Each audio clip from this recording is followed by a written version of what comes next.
The shop right gift card for $50. Okay. One had one of the orange. What are they? Yeah, for $25. Oh, yeah. Good stuff there. But we were saying, we started at about $200, $250. That's okay. Yeah, that's not bad. I can't stay the whole time, you know. No, Okay. It was like, if it was, you have no idea what this was. Preparing. That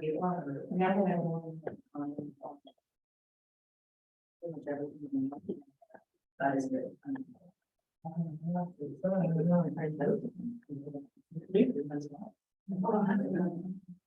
Why are you here, Allison? Make sure everything's working. Just so I'm not stressed. I know where you're at. Can I do it? Is that? Can I do it?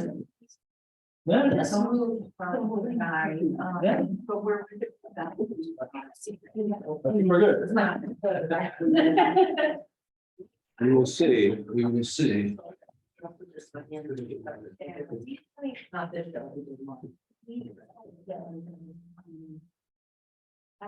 just want to. Can't stay the whole time. I'm gonna try to do it right away. Yeah, I will stay for a while. I want to stay for a while. All of it. Makes one of you.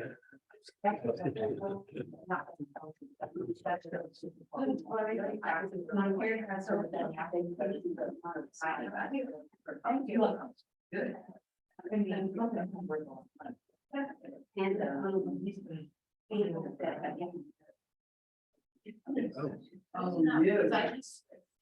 Oh, it's like my city.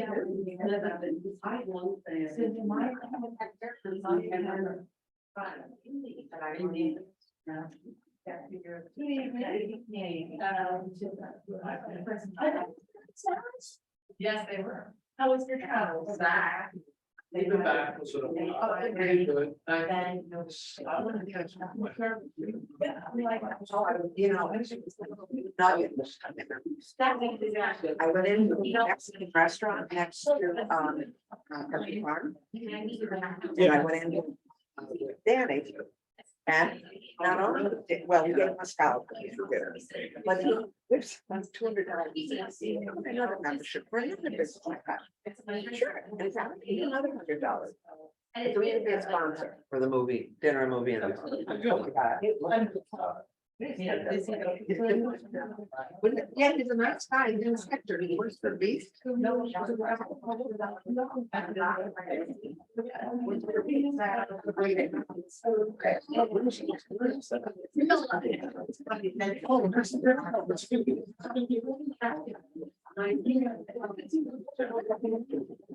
Years ago, I had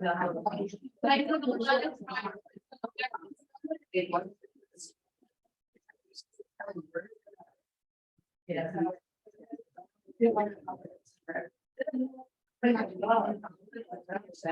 So that's yeah.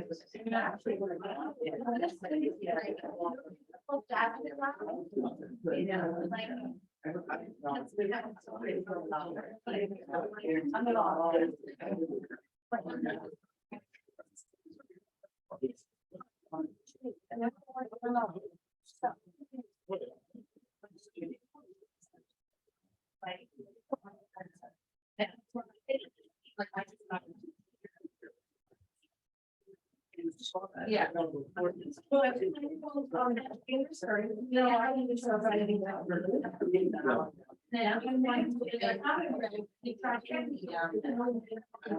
yeah, I'm going to That's.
Excuse me?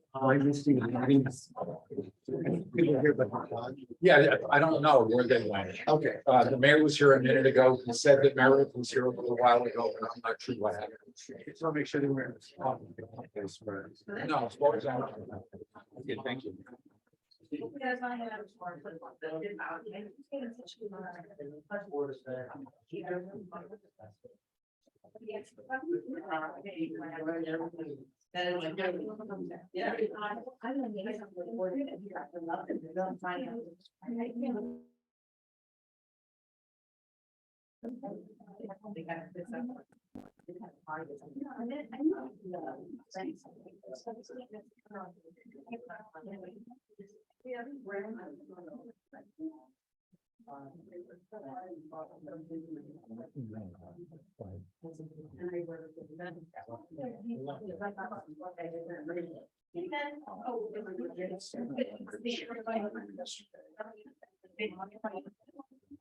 So much, it's great. She wasn't there. And so we took her to the emergency room last night or this morning. And she's currently in the hospital for the test. Thanks. Wow, thanks for everything.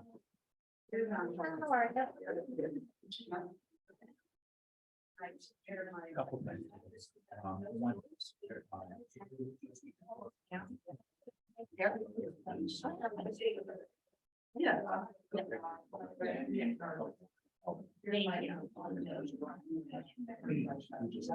Oh, no. Still working at it.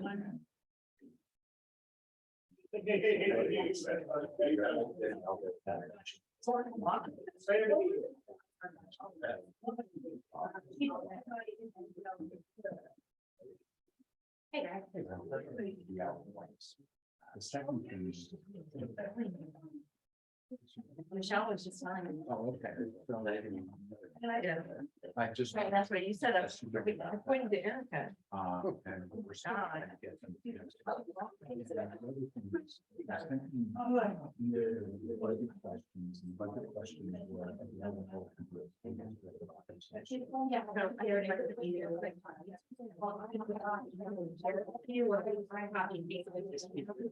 way to do it. Because I don't know anything about it. Not a problem, not a problem. Oh, you can't get that doc, and then get it over. You can't get it. Well, let me just say, on the email I looked at today, I couldn't find it. I don't know, that may be nasty. I can, Okay, then if you would please. yeah, I looked at it, I didn't look at the revised one, but I can figure this one. Okay. We made a motion. All right. Sure. I'm just, they want to make sure I can.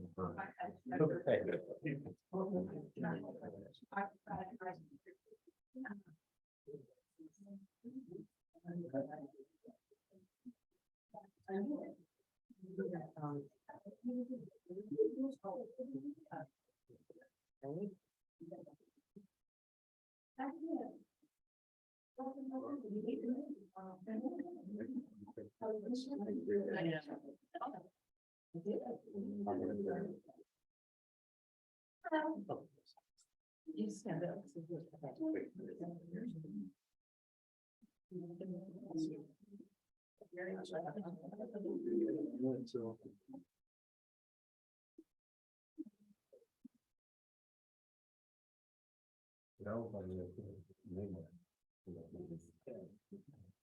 Wow.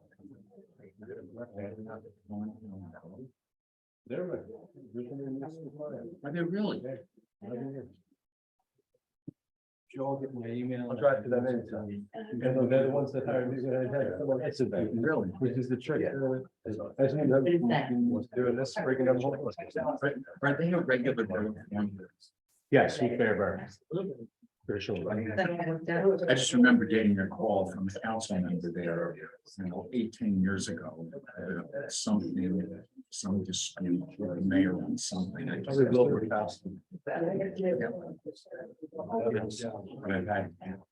I've had limited dealing with him. I had something that was because of the rule I had with the league on shared services. I was working with Wilbur and Greg Westfall. That name was, Yes. maybe it was Westfall. He was probably more likely to call you. Yeah, I think maybe it was. That name sounds familiar. We had a difficult time counting in a week there.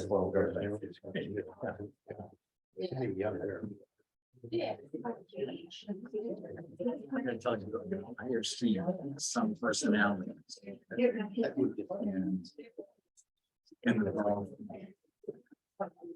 You know, they get to the major parties and. So in Allentown, super interesting folks. The partisan town, there are 7 independents.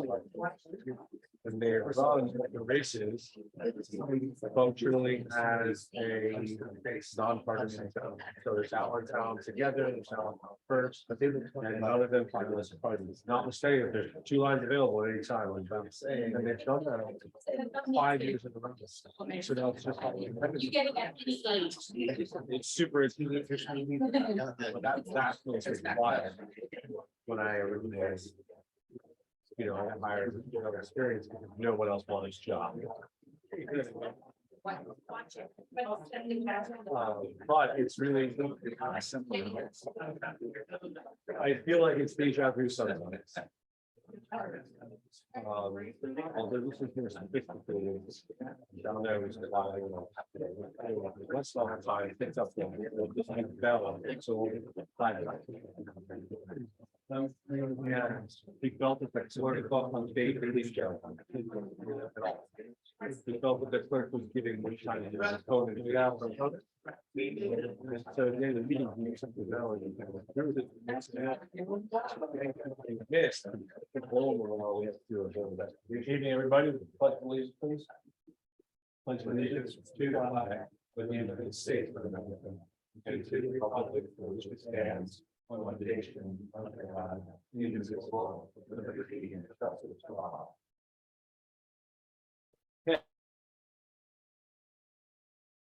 Hey, good evening, everybody. We'll do the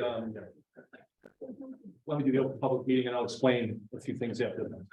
The discussion and official action meeting of the Bradley Beach governing body is being held in accordance with the Open Public Meetings Act. This governing body meeting was noticed publicly in the Co-Star and the New Coaster on the 15th of December, 2022, and the Asbury Park Press on the 17th of December, 2022, and posted on the official bulletin board in the borough offices. I'm Greg Fehrenbach, the interim borough administrator. The reason for me serving in the stead of the clerk this evening is that Ms. Costas is ill. The deputy clerk is working behind the scenes, as is Allison Gavin, to make sure the meeting runs properly this evening. Mr. Mayor. Thank you, Greg. And Councilman Weber is out of town and could not attend tonight. So thank you for that. And as Greg said, he is our interim BA. He has extensive government experience at a state, county, and local level. We're very fortunate to have him. He's a resident of town here. So we appreciate the fact that he's doing the interim BA and also the clerk's job tonight. So we appreciate that. Okay, I hope everybody's enjoying March Madness and spring sprung on Monday. Oh, you didn't do the roll call. Clerk, come on. I did get there. Councilman DeMarco, Here. Councilwoman DeNoble, Here. Councilman Gubitosi, Here. Councilman Weber is absent this evening. Mayor Fox. Here. Thank you. We have any other faux pas, just raise your hands, please, because I don't expect perfection tonight, but hopefully it'll be good enough. Again, I hope everybody's enjoying March Madness. It was a great couple of weeks and happy spring. I've mentioned this at every meeting so far, and I will continue to. We're trying to develop a more positive approach to our council meetings. So as I've said, I've got 4 bullets to cover here, although we should welcome disagreement because it helps us think of different perspectives. Our voice should be a constructive one. We are on a journey of a brighter Bradley Beach and ask you to join us as a community. They ask everyone to gauge their tone going forward. We're all neighbors, and I know some of our rules of engagement are stretched, but hopefully we'll continue to improve that. I've got an agreement from the council to do just a 2-minute summarization because I think people can't stay for the whole evening. So Paul, do you have anybody with you, or is it just yourself? Just yourself. Paul Gavin's just going to do a quick summary of something, and then we'll get right into the meeting. Thank you. So first of all, I want to thank Bradley Beach for an amazing day of generosity for the food pantry pickup on March 18th.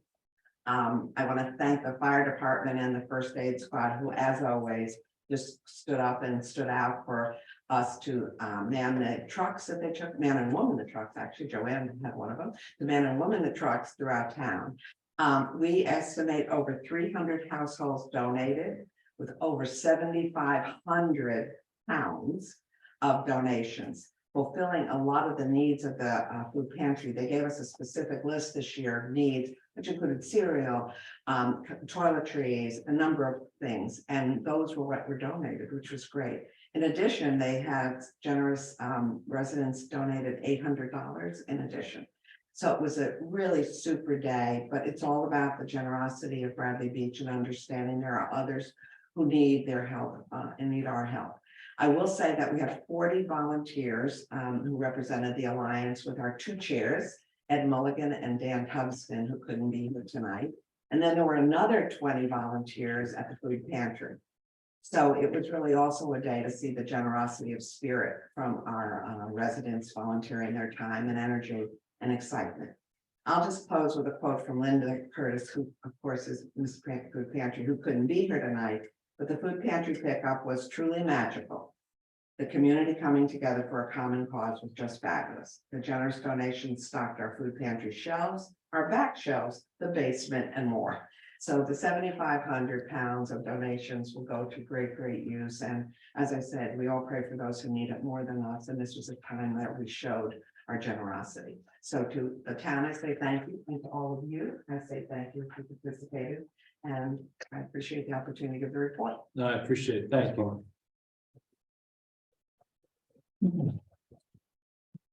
As I've said more than once, the food pantry is the most important enterprise in our town because it really deals with the key issue in our society, food security. So I very much appreciate all the work that was done. Okay, tonight we have a couple of workshops. We have one adoption of an ordinance and a number of resolutions. We've I think budgeted about 30 minutes for each workshop. I don't know if we can do better than that, but we'll see. The first workshop item is the 600 block parking. We want to pilot some striping on the 600 block. Since 2021, we've made a lot of improvements in parking, and we're going to continue to assess opportunities. When we made the improvements on the 600 block of 2nd and 3rd Avenue, we did say we would assess the other 600 blocks sometime in the future, and the future is now. We're proposing a 4th Avenue and Lorraine Avenue pilot, and the concern or the need, I think, on 4th Avenue is something that I've observed a lot of, and Councilman Gubitosi lives on 4th Avenue. You can probably comment on this, but we just talked about the food pantry. There's a lot of traffic going through 4th Avenue on the 600 block with the food pantry. In December, it got to almost an unsafe situation. Their cars were backed up almost into Main Street, and we had to have a couple of the policeman that was working the particular event had to get some backup. There's just constant traffic there, plus there's a couple businesses on the corner. So I thought that would be a good start. From there, Ben Macklack, who's here from CME, I asked him to look at another block, and I think I don't know if he came up or we jointly came up with Lorraine Avenue as a second block to look at. And our view is, do it, set up some period of time, I don't know how many months, assess the pros, the cons, the ups, downs, and then we would expand from the north, south. So that's the proposal, and I asked Ben just to talk for a few minutes on it. He has a couple of schematics that are not too pleasing to the eye, but Ben, maybe you can just give us an overview. Sure. Thank you, Mayor and Council, for having me. So we looked at, striping 4th Avenue and Lorraine Avenue with 600 block. Obviously, these are areas close to Main Street. And if you look at the governing manual, the manual on uniform traffic control devices, NUTCD, it says that where you have a lot of parking turnover, it's beneficial to stripe the parking spaces because it creates more organization on your road and it can be more efficient. So what we did was we looked at the standard parking sizes of what a typical parallel parking space is. And we also looked at the Title 39, which is the New Jersey Motor Vehicle Regulations standards. And you have certain restrictions of where you can park.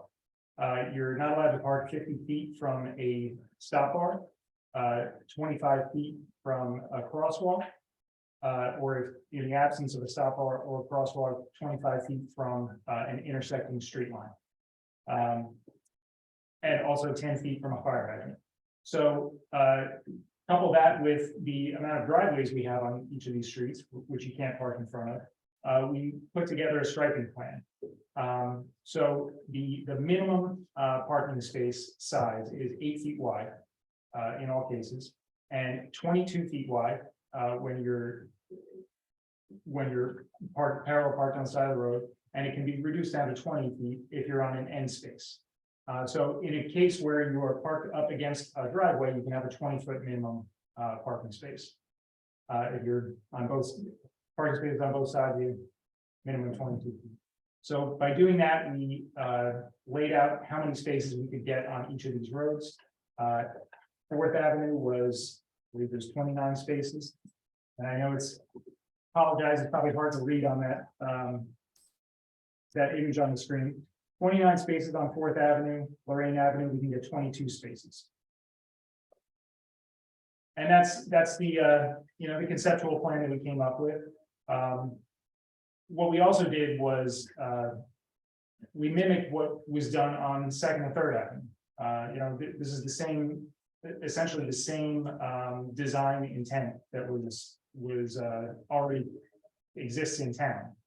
So we're looking to continue that same design to hopefully be able, if as you say, this is a pilot program and it is successful, hopefully we can implement this on all streets in town and go from there. Yeah, I think my view initially is, and we'll certainly open up for discussion, is the 600 block because of Main Street. If you start in the middle of town and kind of go either north or south, that's probably the way to go. I don't know if we want to go a couple blocks at a time after that or just go across the 600. I think Councilman Weber brought up the 700 block. I'm not as aware of issues there because it's not so much a throughput kind of a deal, but I would view we're trying to get 4th Avenue paved. We're going to get it paved. The question is it early spring or mid spring? We wouldn't do any lining until after that. Certainly, we don't want to line and then pave over it. But I think we can get started. So I'll just open it up for council comments or points. I have a question. I sent you an email. I know on 2nd Avenue, they have a loading zone until 2 p.m. And right now on 4th Avenue, there's 10-minute parking. And I think the loading zone works very well on 2nd Avenue because we're not blocking driveways from Main Street. I know we talked about maybe an ordinance for that. And I think that's a great idea to maybe throw that in the mix. Yeah, that's certainly possible. It's, typically a request like that, and I emailed you back, and I'll tell the rest of the council, typically a request like that comes from the police department. Right. Restricting parking, they need to have an ordinance on the books in order to enforce it. Right. So that's typically how that process works. Right, and that'd be a next step to sit down with them and review. They know we're going, moving with this, but we haven't done some of the intricacies. Right. Yeah, and like I said, this is a conceptual plan at this point. Nothing's set in stone. We're here for, discussion and to come up with whatever ideas the council has. Councilman, you have a question? So one of these 600 blocks is my 600 blocks, so thank you for the effort, Ben. A couple comments. One, I love that we're having a workshop. I think workshops are good. We probably didn't do this as well as we should have when we undertook a similar exercise for Newark Avenue a year or so ago. And two, my sense of what you've prepared, it's very thorough. It looks very professional, very well done. So thank you for that effort. But if I had a concern I want to raise with the public, it's that I'm not as comfortable with just randomly picking out a couple streets and saying, hey, let's continue this project, this thought of over time building out our 600 blocks. I would rather, I kind of look at this as ready, fire, aim, as opposed to ready, aim, fire. Because I'd like us to have a workshop with the entire council and the public discussing the value of delineated parking in general, striping, where it should be, where it shouldn't be. We looked a couple of years ago, or started to look at least at Main Street. I understand there are a lot of restrictions relative to state highways and so forth, but the concept is the same. And I feel the borough gets ourselves in trouble a lot by looking at problems very myopically. And to just, like, for example, Lorraine, I don't know, the mayor said some combination of the two of you guys came up with that. My understanding is we still have to do sewer work on Lorraine, right? Correct. So we probably, if we were going to start striping tomorrow, we probably, even though you've done a very nice job of laying it out, we probably wouldn't want to do striping, knowing that a year or so from now we'll be tearing up Lorraine. It is a thought. That's a valid point. When you consider the cost of striping compared to, the sewer project overall, it's a very minimal cost. In the interim, if you were to stripe the road now and then have to restripe it again a year from now, a year and a half from now, you would still be getting the benefits of that work from during that time. And I appreciate that, but I think it just goes to the point that I was trying to make, which is having more of a strategic plan and then implementing on that plan and agreeing that striping makes sense everywhere, somewhere, but do it all at once, assess all the variables at once. So I am in general a fan of delineated parking. I say in general because there's always challenges, exceptions. The first question I do plan to ask you about 4th Avenue, and this is one of the challenges as a council I think we face, is our residents are going to say to us, if we wanted to move forward with, say, 4th Avenue, why are you picking on me? Why only 4th Avenue? Why aren't you looking at everybody else? That's exactly what Newark residents said a year or so ago. So again, I like the framing of the broader strategic plan, but specific to 4th Avenue, do you have any sense? Did you attempt to calculate whether we were gaining or losing parking as a result of the delineated parking? Well, because it's not delineated now, it's hard to gauge how many people actually park on these roads. Outside of just going there on the busiest day and counting the number of cars that are on the street.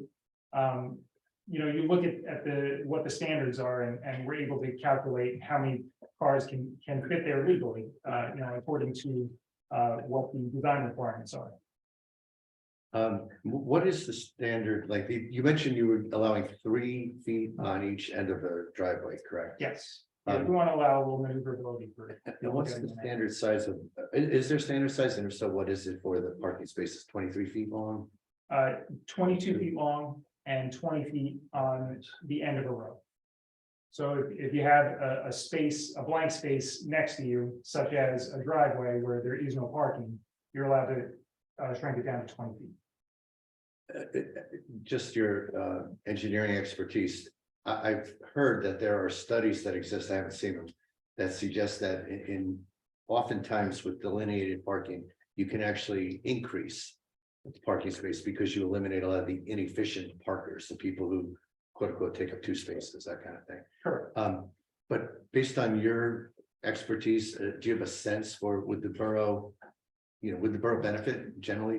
And the reason I'm asking, it's kind of a loaded question. We are such a, small beach communities like ours, especially in the summer, people are parking in, 12, 11 foot long, 10 foot long. I mean, they're, I don't know how they get into some of these spots, and half of them park halfway across the end of my driveway. So I like the idea of delineation. But that said, some folks would say in an environment like ours, we might be better served letting the parkers figure out the most efficient way of parking. So I go out and I yell at the guy who's blocking the end of my driveway. But if that person backs up 4 feet and they're no longer blocking my driveway, they may get 3 spots in front of my house, whereas 22-foot lanes would only allow 2 spots. So I'm asking the question from your standpoint, if you can you say in general, delineated parking saves space? Well, I think you bring up a good point. And in, cases on a Saturday in July, you're gonna fit a lot more cars, along from in the 100 and 200 block, where people are just gonna kind of squeeze themselves in as much as possible so they get close to the beach. And I think that's a different scenario than the 600 block in your Main Street, because you have a lot more turnover in the parking. People park, go into a shop for 15-20 minutes and then leave, or go get a bite to eat at lunch, and they're there for half an hour, as opposed to at the beach they're there for 2, 3, 4 hours maybe, and then they're leaving. So when you have that more turnover, like you do at Main Street and at the 600 block, it can become, that greater efficiency by striping the spaces can be more impactful in that case. And 2 other quick questions. They actually are both 4th Avenue questions. But I did look at Lorraine, and Lorraine looked to me pretty clean. I mean, based on the way you lay things out. God bless. I truly did look at it in case anyone's wondering if I have a bias towards 4th Avenue, 600 block.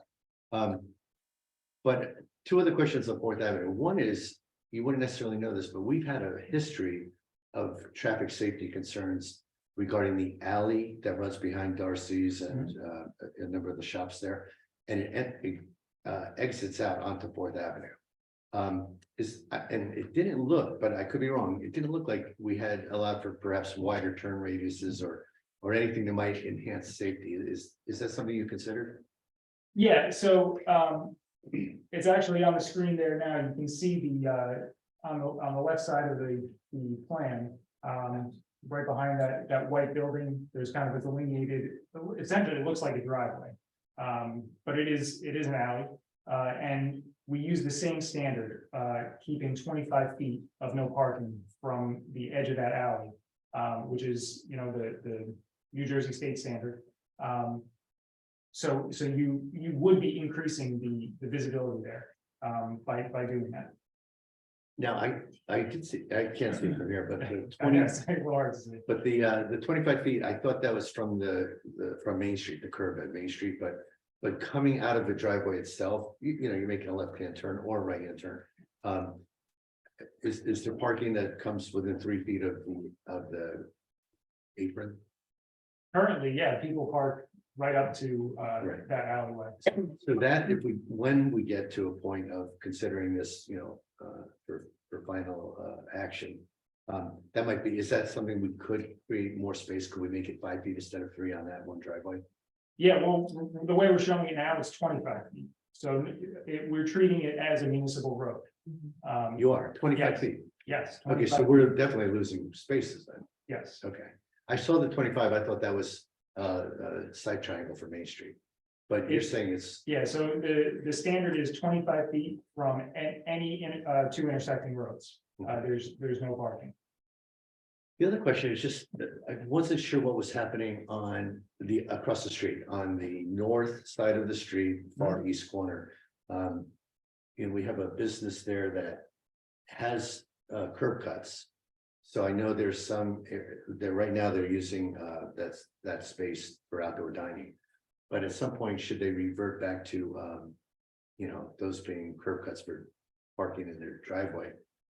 It didn't look like there's any parking there. What, can you just explain what's happening? Yeah, so what we did was we utilized the existing curb cut that's there and considered that as a driveway. We didn't want to show anything, a parking space in front of the depressed curb. That's not the way it's supposed to be done. You also have to include a 50-foot no parking area from the stop sign. So when you couple that 50 feet plus it's a very wide driveway there, there's not enough room to get one spot in there. So it does look a bit like a big blank space in front of that business. But my understanding is that the parking lot there in that fronts onto 4th Avenue has been converted into outdoor seating. Yeah. So the driveway is not necessarily utilized the way it used to be. So there could be modifications as long as we can get a confirmation from the business owner that, we could redo part of their driveway apron, maybe shorten the depressed curb, and then we could get either an additional 1 or 2 parking spaces, depending on how much space there is. Yeah, I think that's probably doable, given that they're not going back to that drive. They're not going to make a parking lot there. Right. Is my understanding. They're going to stay as an online business. Again, everything on Lorraine looked pretty copacetic to me, but can you share with us, were there any challenges you faced in Lorraine, and if so, what were they? What did you do to address them?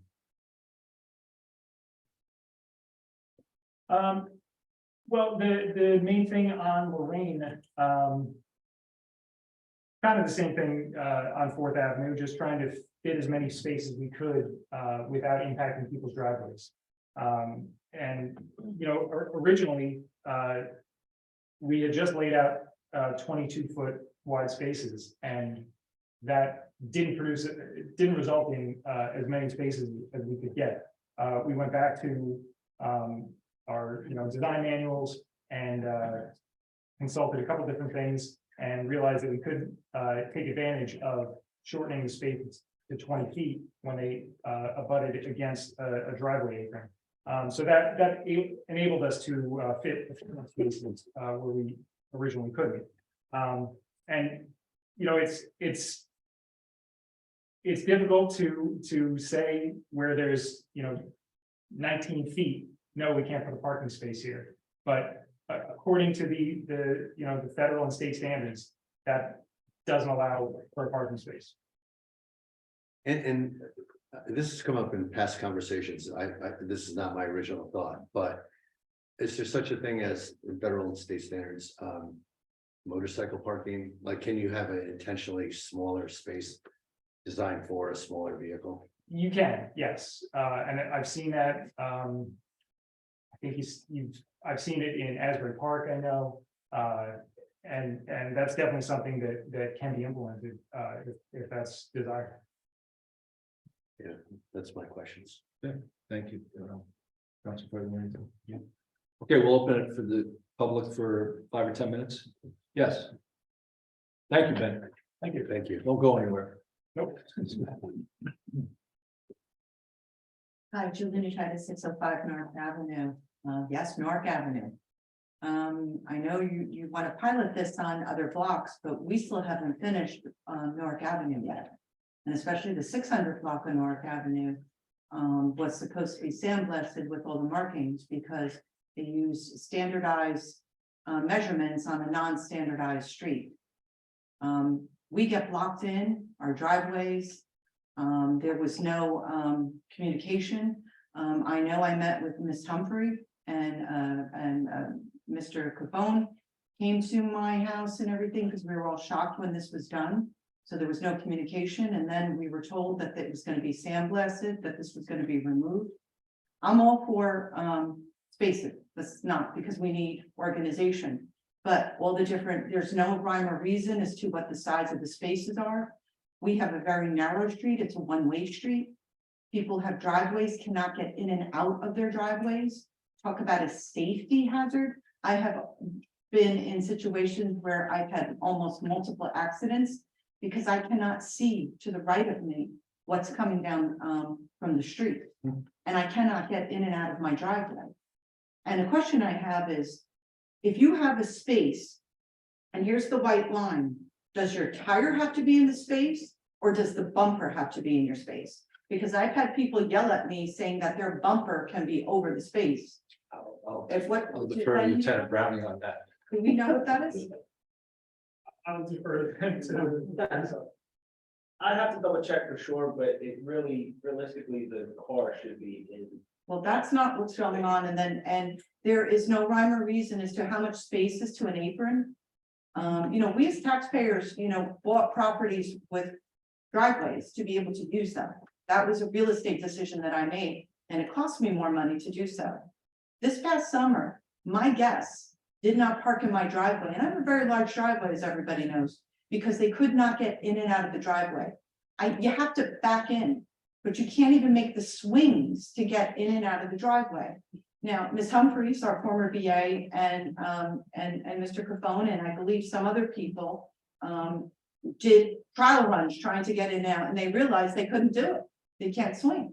So before you go down doing pilots everywhere else, let's clean up what we have right now instead of spending money. And I would also recommend do not put down that heavy tar marking if you're doing a pilot, just spray it. No, we're not. Because if it was sprayed, and again, nobody knew that this was going to happen because the first two blocks were only supposed to be piloted on Newark Avenue. And then all of a sudden, we've got parking all over the place. Spots, again, I'm for it, but it has to be done smart, it has to be common sense. Yep. And everything has to be done the right way. And and again, if we're gonna be repaving these roads and tearing them up for sewers, let's not even spend the money, and I disagree with Ben saying it's minimal cost. Cost is cost. We're facing huge tax increases. I don't want to be spending money frivolously. If these roads are not done, we should not be doing anything on these roads until the sewers are complete. That's just money going out the door, $5,000-$10,000, whatever it means. That's $5,000-$10,000 coming out of our tax-paying pocketbooks here. It's not a blank check, and it's just not easy for people to say minimal cost. So I want us to stop, have a well thought out plan, and also we need a parking plan. We've been talking about this for years. We need strategic parking. We've got commercial vehicles all over the place. I mean, it's a disaster. So before you start doing it, and again, I'm all for this, Mr. Mayor, I'm all for it. But let's have a comprehensive plan and not just do this one-off willy-nillys while we're doing it. And pump the brakes until we get Newark Avenue fixed, because that's going to be a big expense. And that should be our priority, because Newark Avenue didn't forget that this was supposed to be taken care of. So let's put that back on the radar and get that done first. Greatly appreciate that. Thank you. Thank you. Yes.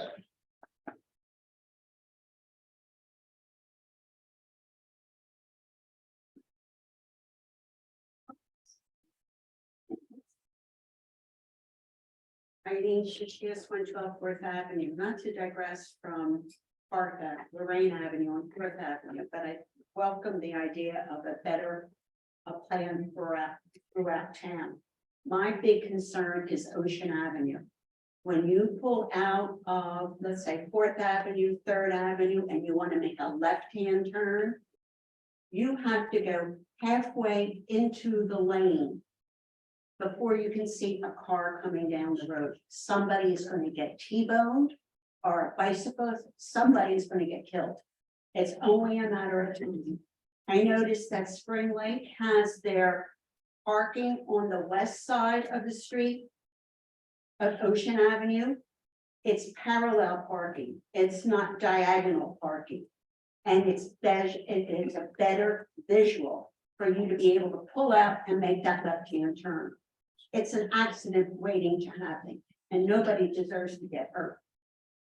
And there's, okay, that's enough, thank you. Thank you. Anyone else? Yes.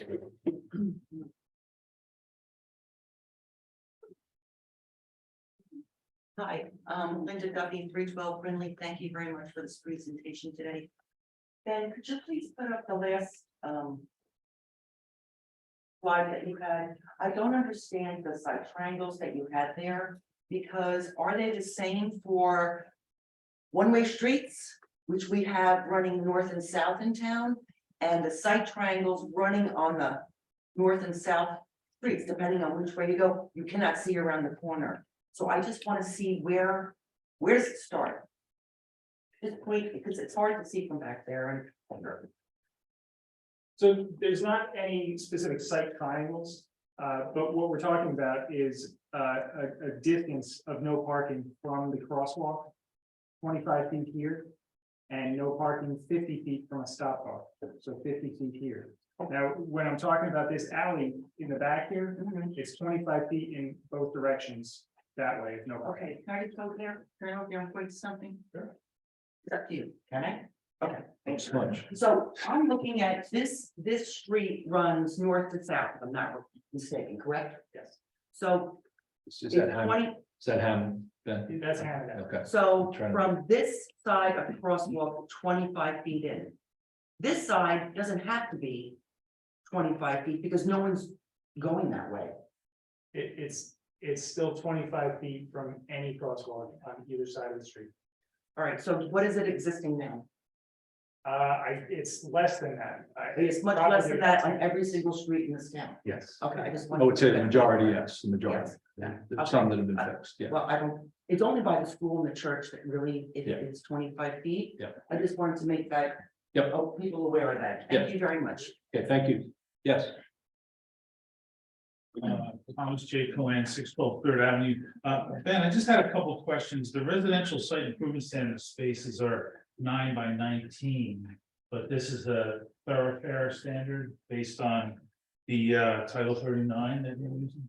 9 by 19 would be for head-on parking. Okay. Parallel parking, you need more space. Yeah, okay. Yeah. And the mayor, I've asked you numerous times about delineating Main Street. You said there was something in process and now we haven't heard anything. Now we hear this. So is that off? Where is that? You told me that was in process. It is in process. Where is it? Because that's very important also. Yeah, that Ben started looking at that for us. Okay, and then about this business on the corner, that business has existing parking and they have the permit until November, at the end of November 2024. And then it should revert back to parking. It shouldn't, you don't have the ability to give a variance. That's a land use issue, not an engineering issue. Yep. So I just want to make sure it's not going to be done and then say, oh, well, we No. did it without going to the zoning board, or the land use board, The loading docks are a great idea, but I would say not doing Lorraine would be a good idea, and instead focus on the 700 block of Fourth Avenue and possibly the 700 block of Third Avenue. Because there can be much more organization in those places, which would also assist Main Street. Thank you very much. Okay, thank you. Yes.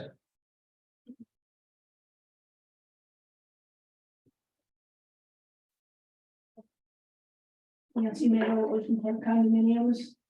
On for. March parking. Doesn't really affect me, I just think it makes things more clear. However, it is more complicated this evening since we can't get an understanding as to our law as to what part of the car needs to be inside the lines. I find that disturbing that we don't have a clear answer. I know Belmar's answer. And yes, I think it's a great idea to have smaller spaces, utilize smaller space for things that are not vehicles that could park there. It's not just when you make a left onto Ocean Avenue that it's dangerous, so to make a right. And I know this is every morning in the summer, I move the red cones. So that the people driving to the beach don't have to pull halfway in, out into the street to make a right.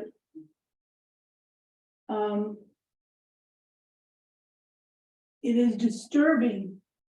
And I applaud Mr. Cohen's comments regarding the business on Fourth Avenue that has taken their eatery and turned it into the sidewalk cafe, which the record shows I was against renewing. How can you foresee into the future that they want to give up their parking lot? How can you foresee in the future that all of you will be here to pass the same vote to renew this? One of those deals that are gonna go on behind closed doors. It's very disturbing to say the least. Thank you. Thank you. Anybody else? Yes. And we'll make this the last one. I guess I'll have to look at Zoom after that. Henry Machos, 209 Third. Yeah, I was just walked in and surprised. I didn't know that you were gonna talk about this, but I was just curious, what does a project like this cost? You know, for the paint, the engineering and everything, what would that cost? I don't know the exact. Well, that's what we have to figure out first. Well, Because have you seen the article? Did you see the article that we're way over budget? I guess maybe you've read it. So the first thing you gotta do is figure out what something costs. And then we go to see if we can afford it or not. Because that's where we are right now. There's a lot of people that are, you know, concerned about the taxes. So when we come up with a price, what this is gonna cost across the town, then you can continue. That's the way, that's how you do a project. We're not talking about across the town right at this moment, so Okay, well, what is it then? we're only talking about 2 blocks. Okay, well, it's gonna cost, how much does it cost for 2 blocks? I can't tell you that, but That's what we need to know, okay? we will know that soon. Because the thing is, you know, you're gonna have to say no on something sooner or later, Absolutely. just because you think something's good. Because some things, I've been most successful in my life by doing nothing on a lot of things. And I would like you to be successful. So let me tell you, you know what, sometimes the least you do, the more successful you can be. And the parking has been fine for 100 years, okay? There might be a few more cars. Am I concerned about how many parking spots Darcy's needs? Not really. They could take their tent down and they could have 10 or 12 more, right? So maybe we should start there. Okay, Okay, thank you. thank you. Can we switch to? Michelle, I can't see if there's anybody on Zoom with a question, but we're really kind of running over a little bit here. Okay, well, why don't we? We have one on Zoom. A question? Yes. Okay. Could they ask it? Their hand is. Yeah, raised. hi. I don't know if you can hear me. Nobody said my name. but We my can name hear is- you. We can hear you Okay, fine. it's Mia Mullen from 302 Fourth Avenue. I was glad that Julie made all the statements that she did regarding Newark and the project itself needing to have a plan. But what's so shocking is the last gentleman that went and he specifically asked, how much is this going to cost? And even to just do 2 blocks, no one in council, including the mayor, is not able to tell us what the cost is. I don't know that it's good to say do nothing and be successful in life, but I think he made a very valid point that if you're going to do any projects, even if it's good for the town, before it's presented, you really should have the numbers to present to us as taxpayers in such meetings like this. I'm just blown away by that. I'm all for the striping of the spots. I think it's a good idea. But if it's going to be cost prohibitive, given the proposed or whatever is finalized on this budget, where we all are getting huge increases, 20% is huge. I don't know that we first have to figure out what's a priority. I think what Julie stated, and which I was not fully aware of until I guess I always heard there were problems on Newark, but the fact that somebody can't use their own driveway, the town needs to fix that. If the town was the persons that broke it to begin with, she didn't purchase her house to not be able to use her driveway. I also am concerned that we're going to start doing this, wasting the money when our streets are not paved. And there's a sewer project that's going to happen in the future? Why do we want to spend the money twice? And again, communicating to the residents, especially those that live on those blocks or those streets, has to be there. And there has to be the safety issues that are of concern. I mean, I know myself, sometimes I'm just crossing streets in town to not drive on Main Street, and I can't cross because there's cars parked on the edges of the corners. And I always say it's probably safer to just go on Main Street. So line of sight has to be taken into consideration. I think it's been addressed in this meeting, but everybody's had to say it. So I'm thinking somehow it gets overlooked in past projects. And that's all I have to say. I'd appreciate the response on the finances of this, though. Ms. Mullen, this is Al Gubitosi. Just, I applaud your comments as well as those of others in the audience. But just as a point of clarification, we, the council, I think, are really trying very hard to maximize transparency to all of our residents. So we create these things we call workshops, so we can talk about ideas before right now we are nowhere near implementing this. And I would think before the mayor came to the council and said, okay, we want to implement, he would certainly have costs for us. But at this point, it's more a bit of a pie in the sky brainstorming, if you will. And I think you heard us raise questions and concerns, as well as, questions about the design. So we're nowhere near implementing, but we're at least exploring the option. Yeah. And thank you, Al. What the gentleman who gave the presentation, as a part of his presentation for the pilot of 2 blocks, it should be part of his presentation in a workshop.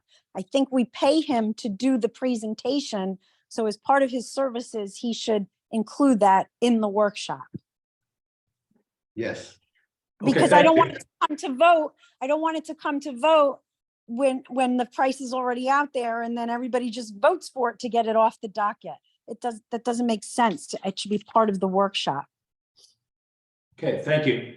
Thank you. Okay, we're gonna move to the second workshop on improved beach access. Could we get that presentation up, please? So while that's coming up, so when we reviewed beach lockers last month, we mentioned we were considering additional improvements to beach access. We started with, we got feedback that it would be good to have handicap lockers on the beach at the kind of the first set of lockers on each beach, which we are moving forward with. So we've gotten input from a number of sources. A small team got together, made some recommendations. Some are costly, some are not. We're also in contact with some other towns and also a particular foundation that might be able to help us with some of the costing of this. But this is a pretty short presentation. It should only take 5 or 10 minutes, and then we can open it up again to any comments people might have. Okay, slide 2, please. Okay, so again, we're implementing improvements to make our beachfront more accessible for disabled people. Changes are scheduled for this year, and we will look at any additional changes for 2024 as we come across those. Next slide, please. And this will kind of start, we're going to kind of touch the stations. If you think about the street to the beach, we're going to kind of cover most of those areas. So the first thing is on lockers. We are going to have 1 unit, which will have 3 lockers in it going forward. So we're going to add those to each beach in 2023. These will be reserved for disabled persons. It's a first come, first served basis, and we'll set up criteria as we implement that. So that's the first piece on lockers. Go to the next slide. Access maps. So one thing I wasn't aware of, because there were excess access mats on Evergreen Avenue for years, that not only did they go east-west, but they also went a portion of north-south. My assumption was each beach had that. Each beach does not have that. So we are now, we've costed out and put in some provisions to go north-south in front of the lockers. It'll probably be a little bit more narrow than the current 6 foot wide. It might be 4 feet wide, but in front of the handicap lockers, we're actually going to create like a little pod with additional mats so people can maneuver right in front of those lockers. So that's the most substantial cost we're looking at, and that's not only cost of buying the mats, but it's also just the labor of maintaining those, getting them up, getting them down. So that's a pretty substantial investment. On wheelchairs, we have 5 wheelchairs right now. We put in to the preliminary budget 2 more. There's a process right now that the gate guards and the lifeguards go back and forth. If somebody makes a request for a wheelchair, they get them from a central location, bring them to the appropriate beach. So with the mats plus that interchange, we should be able to cover that. Signs. So we have 15 handicap spots right now along the beachfront, and we were thinking about trying to kind of direct people to the 4 beaches that currently have ramps. We have good access on 7 of our beaches, the 4 with ramps, Ocean Terrace, or I'm sorry, Lake Terrace, Evergreen, and 2nd, 3rd. We're actually contemplating maybe we do a mini ramp there because it's just a 1 or 2 step deal. But we're thinking about maybe we direct people. That's part of the advice we want to get from this foundation. Next slide. Showers. We're working with Public Works on this right now. I don't see, yeah, she's not here. We want to pilot a couple of 1 or 2 improved showers that would have better handicap access. This picture up here that you're looking at is actually on the North Beach in Asbury. Picture that there would be mats to the left of that shower, but it's the picture was taken in the wintertime. And people can swing around, and there's 3 showers there that have a little bit better access than our current showers. We are going to assess all the showers though and say, do we have adequate? Right now, there's most of the showers have a concrete base, but the question is on Moby mats. Are we? I call them Moby mats, access mats. Can we have some improvements there?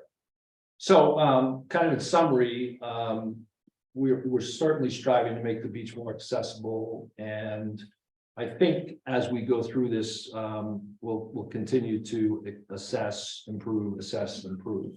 I think that is that the last slide, or is there something else? Oh, yeah, so we've been in contact with the beach manager, lifeguard manager, public works supervisor, deputy clerk, business administrator, mayor, council, Asbury Park beach manager, a little bit with the municipal engineer, and also actually one of the Asbury Park council people. And we are in contact with the Christopher and Dana Reeves Foundation, who have an affinity to assess beachfronts and provide equipment and funding. So hopefully we'll get some response from them. So that is it. At this point, we'll turn it over for discussion with the council. Yes. I've got a handful of questions. So one, I really applaud the mayor's efforts here to at least create the opportunity to designate some of our lockers for handicapped individuals. And the fact that we're doing this across our beaches, I think makes a lot of sense in that there are folks with different levels of handicap access. So the ones that I'm concerned for that I don't think we're doing enough for, and again, this is a workshop. I wanted to discuss this with the council and get the council's as well as the public's feedback. Are people specifically who would require wheelchair access. And the mayor did mention that there might be an opportunity to build another ramp, and that we do have the wheelchairs that we already own, and we can expand a few more to push them. But a couple thoughts. One is access to the beach itself, right? We have 4 or 5 beaches, maybe we can add a 6th. So maybe half of our beach entrances would actually enable a wheelchair person to get down to the locker. We add the Moby mats, that's a good thing. I think it'd be seven of the 11 entrances to this year, it would be 7 of the 11 entrances.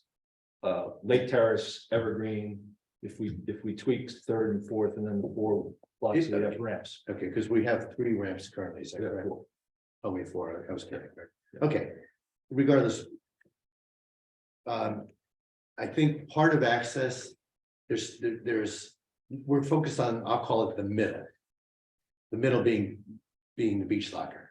You have to get out of your car and get down the ramp to get to the middle, the beach locker. And then if you want to actually go to the beach, once you go to the locker and you're in a wheelchair, you're extremely limited. Asbury Park has Moby mats that go out only on one beach, but they do go out and then they tee, so that an individual who's in a handicap, who's in a wheelchair, can go out onto the beach and then basically take a right or a left.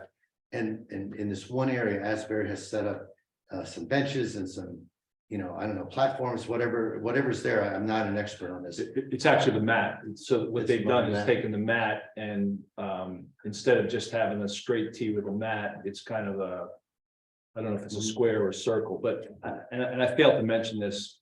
We are actually going to do that minimally on the 4 beaches. We're going to tee at the end of the deal. And G's talking about some temporary benches at those tees, not so much for the people that might be in wheelchairs, but for the people that are with them. So he's proposing maybe some temporary benches on those, starting on those 4 beaches. Again, we want to start there. That's the initial proposal. I forgot to mention that. Thanks for bringing that up. Okay, well, that's great to hear. Related to what other residents have already mentioned, there's always this element of cost. And do we do this, whether it be the teeing of the Moby mats, which can be expensive, the showers, which can, I don't know if that's expensive, but to the extent we have unique showers for handicap access, specifically perhaps for wheelchair access. What I understand is in Asbury are like pull chain opportunities. So Someone who was on there, yeah. okay, so someone in a wheelchair can access the shower. I guess one question I would ask is, whatever we're gonna do we need to do this at 4 beaches, or should we consider a smaller number to start at a smaller cost? I know it's the beach utility. We're still waiting for financials, so I don't know what sort of surplus we have to work with. But we should at least consider perhaps a phased-in approach. My final and possibly most important issue that I haven't seen us address yet is for the individual who's in a wheelchair, who I gather this happens frequently for individuals in wheelchairs. Someone else may drive them to the beach. They get out of a van. The person who drops them off goes to find a place to park, meets with them, and they go to the beach. What I've been told is we have 15 handicap parking spaces, which often get occupied. In fact, my understanding is during the summer, they're all occupied, not always by handicap, not always by wheelchair individuals. So the wheelchair, a particular individual who is in a wheelchair shared with me that it would be really helpful if we could arrange pickup and drop off spaces, at least if we have 1 or 2 beaches specifically for wheelchair individuals, perhaps have a drop off space or 2 instead of 15-minute maximum loading and unloading type of thing, rather than all day handicap parking spaces. So the individuals could get out, have their driver find a location to park, but it'd be easy drop off, because at least what I'm told is it's really hard for them to get out of the van to begin with. Yeah, so that's good input. When I went through those 15 spaces, the good news is there's a really good amount of space next to all those handicap. I want to say all of them. I might be off by 1 or 2 spaces. I'm not sure, but the majority of those spaces had a good amount of space next to it. There wasn't a space next to it. It was an open area, and then it went into the curb cut to go up onto the boardwalk. So I think that would just be a matter of designating it that way for those particular beaches. I don't think that would be problematic at all. I think especially if we can get some of this up and running, and again, cost has got to be an issue. Hopefully the beach utility has enough surplus to give us some flexibility. But if we could, at a minimum, get a couple of these opportunities spaced in by the beginning of this summer, which is obviously right around the corner, Memorial Day being end of May. I think that'd be a wonderful first step by the borough, so, you know, we can make the costs work. Anybody else? Anything else? Anybody? We'll open it up for, say, 10 minutes. Yes, sure. Tracy Davidson, 3044. That was very important what you just said. I said at the last meeting, my father was in a wheelchair. He was a double amputee, and a drop off and pickup is so much better sometimes than a handicap spot, because it's somebody else who's driving them. They might not have a placard. They might, you know, it's easier if we have a drop off and a pickup. And it makes a difficult situation of getting them back and forth less difficult.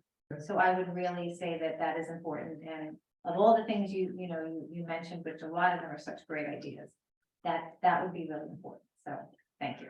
Thanks. I think we've got the ability to do that, given the space we have on Ocean next to the spot, most of those spots. I'm not sure it's 15, but it's got to be 11 or 12. Basis what I kind of surveyed in the last couple of weeks. Yes.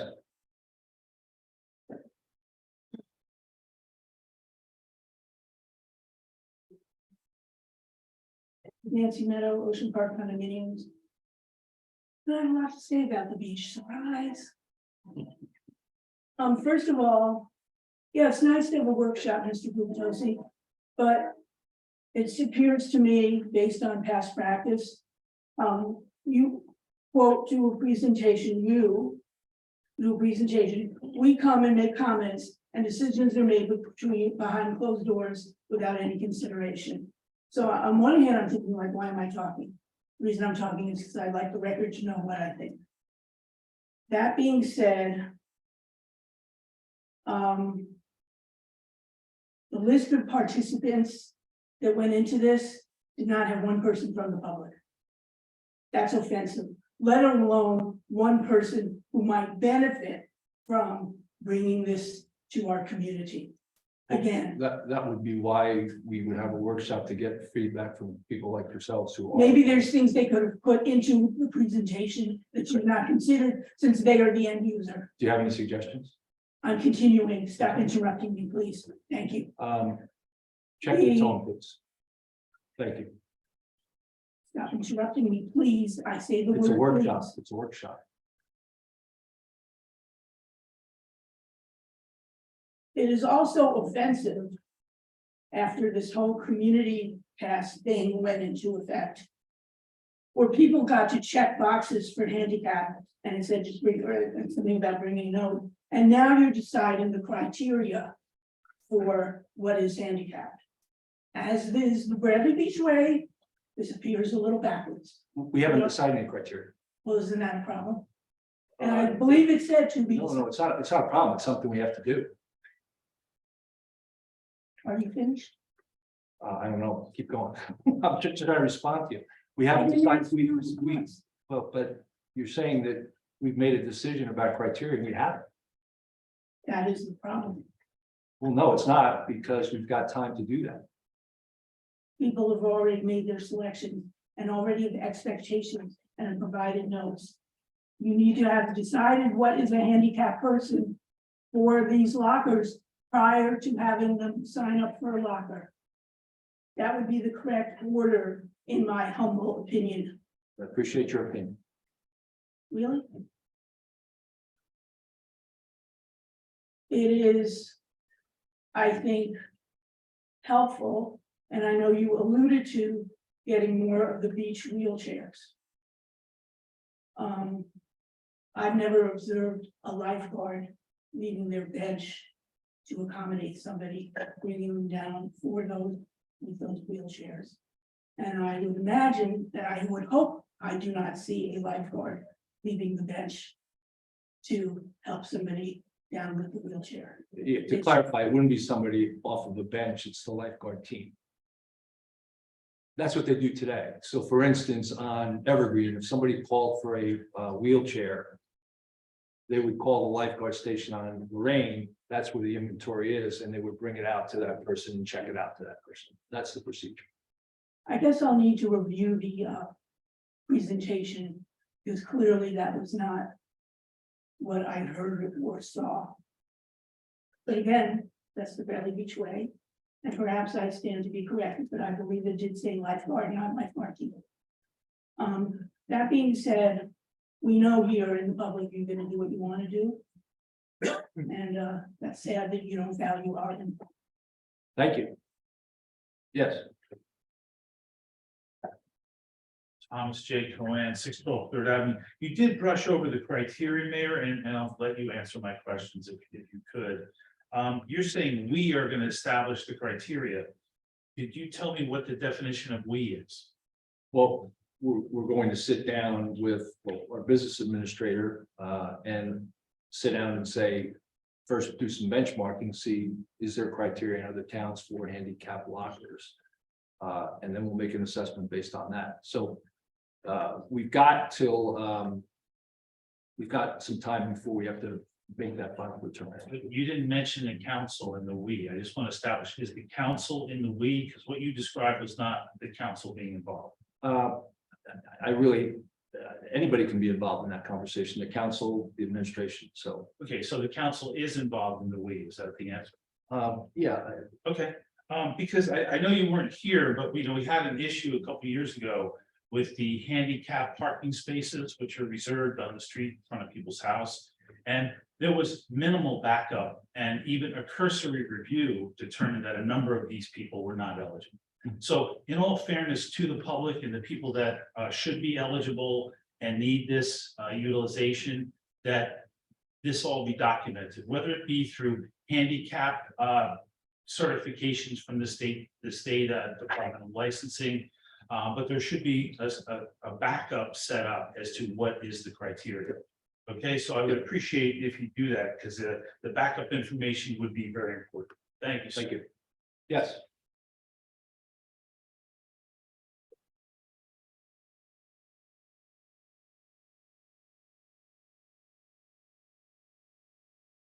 Brigitte McGuire, 610 Brinley. I appreciate this workshop. I think it's a very important topic. I'm a little concerned because are we definite that the handicap is just a doctor's note and not a placard?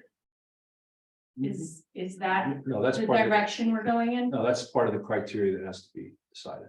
Okay, so my input to that would be, since it's 3 handicap lockers per beach, is that right? And it's Yes, first come, first serve. correct. I would hate to see that 3 first come, first serve doctor's notes get a locker over someone with a handicap placard or in a wheelchair. So I think that's an important piece that needs to, definitely happen. Because if it's first come, first serve, then we might have truly eligible, like handicap placards without lockers, and just doctor's notes with a knee problem or a back problem. And I do think there's a difference there, so I wanted to share. Thank you. Thank you. Yes. Linda Duffy, 312 Brinley, thank you very much for this presentation, and I think to define a disability is very broad. So I know for myself, my husband doesn't go to the beach because he can't walk that far. So he cannot walk that far. So I'm not even considering a handicap space or a locker or anything, but I thought that the benches in between where you have your locker and you're going to the beach, a rest stop for people that have cardiac and breathing issues would be very beneficial to a large portion of the elderly and other people that have problems similar. So it's a very good idea that you would do something like that. I don't know logistics with sand and the wind and all that. how that Yeah, would no, be. that would need to be worked out, and our DPW guy, who's been talking back and forth with the beach manager in Asbury, came up with that and said we might want to look at that, so to your point. It's a perfect idea. And as far as like, having the parking space in front of your house, a lot of people do not want to consider themselves handicapped. So they don't entertain that, or they don't want to have a placard. So It's, it's difficult and it's very broad and there's a lot of mixed feelings with the people that have the placard, that don't need the placard, but caregivers have placards. So they can care for the people that are handicapped in their family. Yeah. So that has to be addressed, and maybe when you make your criteria that you introduce that you have to have both a doctor's note, because I can get a doctor's note for my husband today, but he won't get a placard because he wants to drive the car. Yep. So there we go. yeah, I'll give you an example. There's one of the people that initially asked for handicap lockers, had a broken leg last year, had some surgery. I think she's 70 something years old. I won't say who it is certainly, but asked that question and said it was similar. There's a difficulty getting, getting onto the beach. I agree. So that But was the it. other thing is, and this is way out there, but because I'm a nurse, I'm thinking back, so when someone passes and they have this handicap designation for their family, how do we know that it's, you mean they're not handicapped? We have to make sure that has to be submitted every year. Yeah, I think for the spaces in town, we do it That's, every year. that's the spaces in town. Yeah. But when we're talking about the lockers, Mm-hmm. because how many lockers did we assign to handicapped people so far, do you know? There's been about 10 applications. That's nothing compared to what we're gonna offer. So what happens to the empty lockers? We're gonna work through that.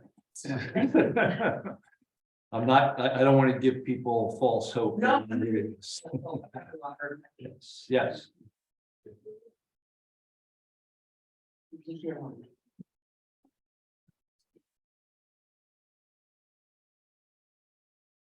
And the other thing about the town, I'll just make a point, as people start seeing this and picking up on it, that number could get big quicker, so, yeah.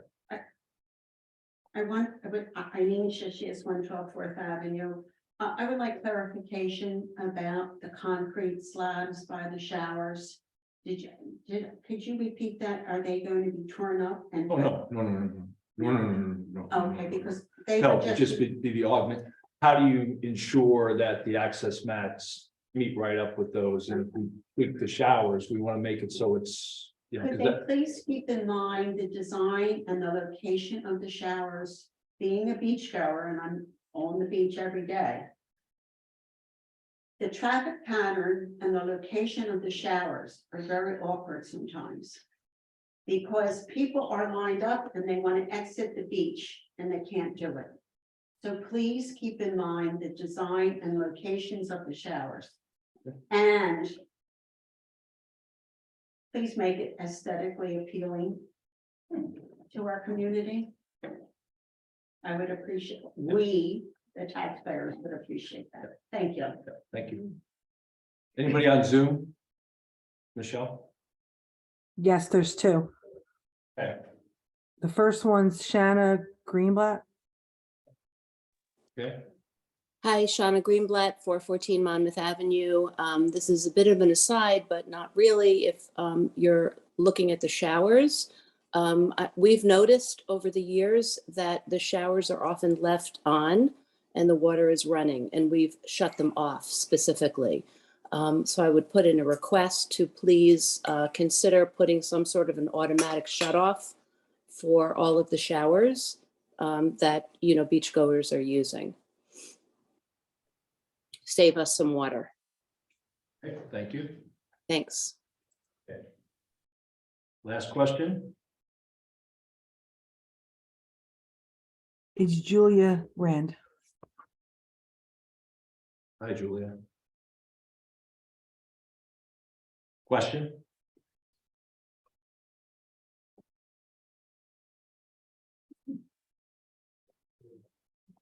Julie, do you have a question?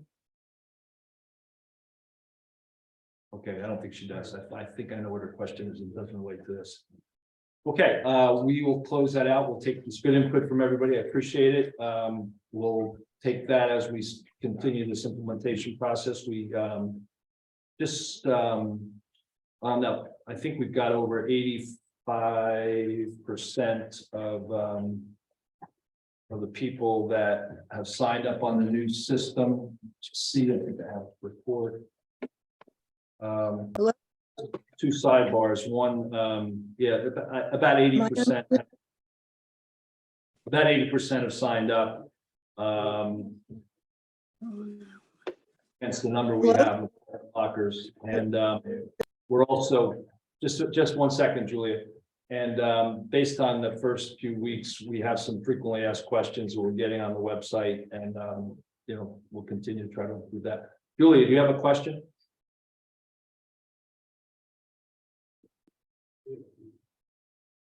Okay, we're gonna move.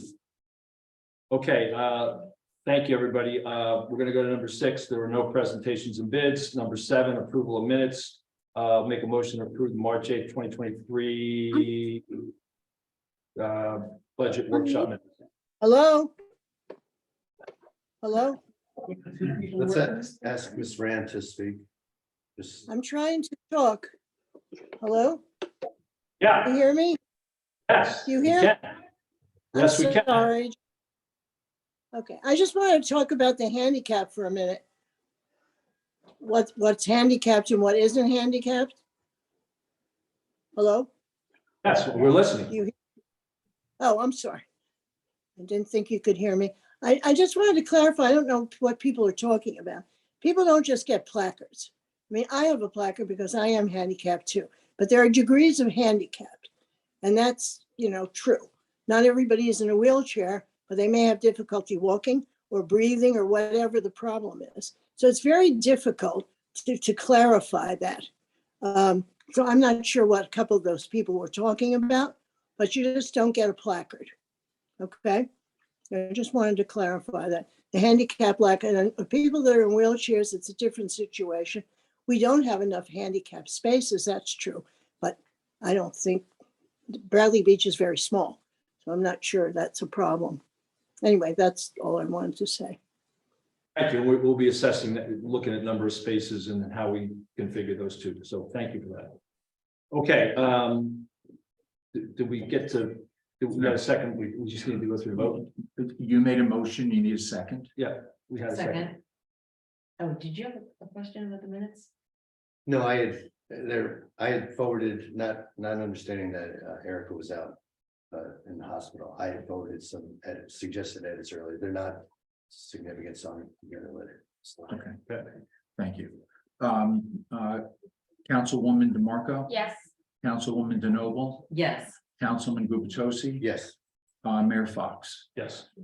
Approval of minutes for March 8th, 2023 council business meeting minutes. Have a second for that?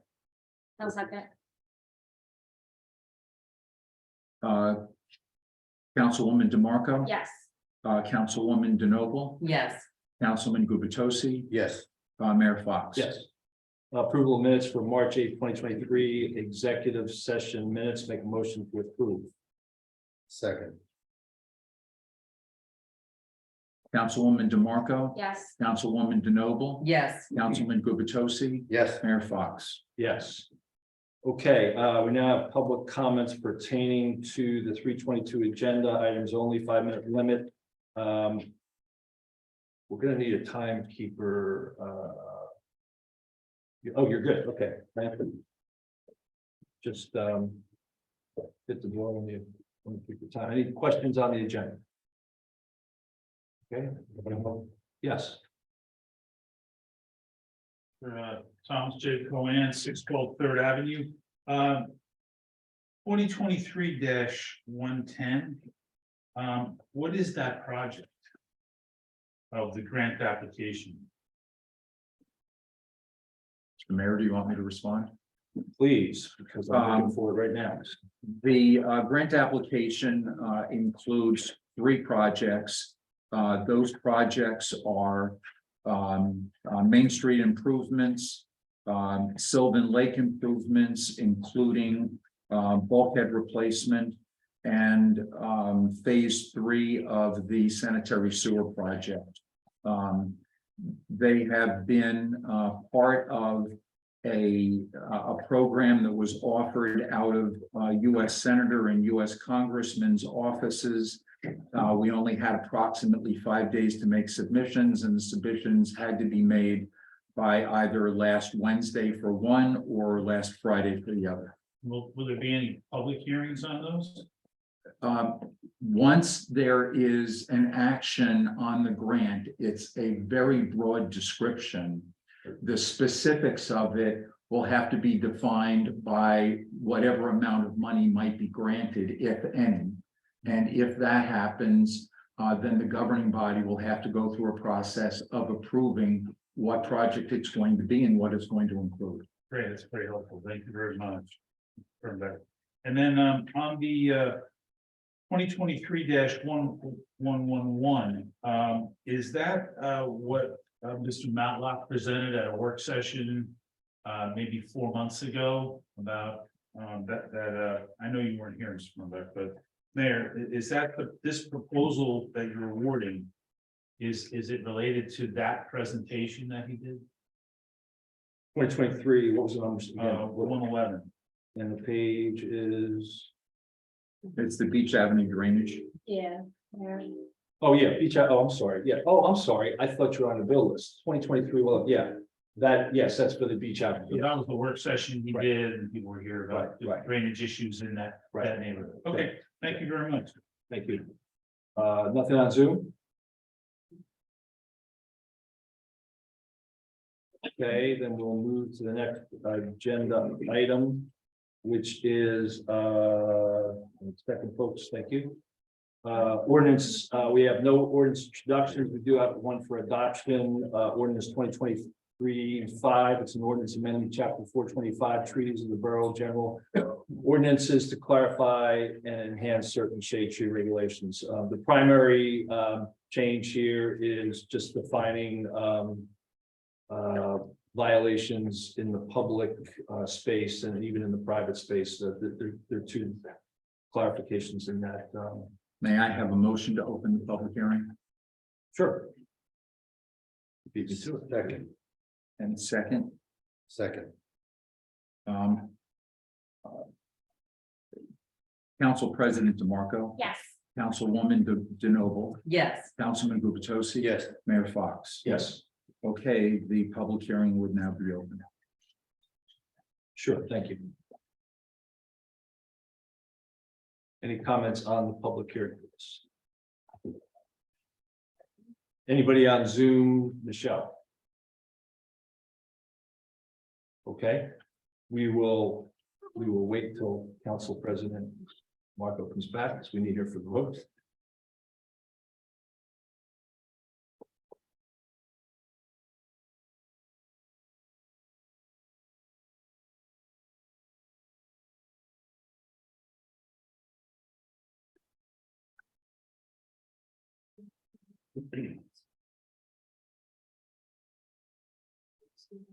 In the meantime, may I have a motion to close the public hearing? I'll make a motion to close the public hearing. Second. The council president is not here. Councilwoman DeMarco, I'm sorry, Councilwoman DeNoble, Yes. Councilman Gubatosi, Yes. Mayor Fox. Yes.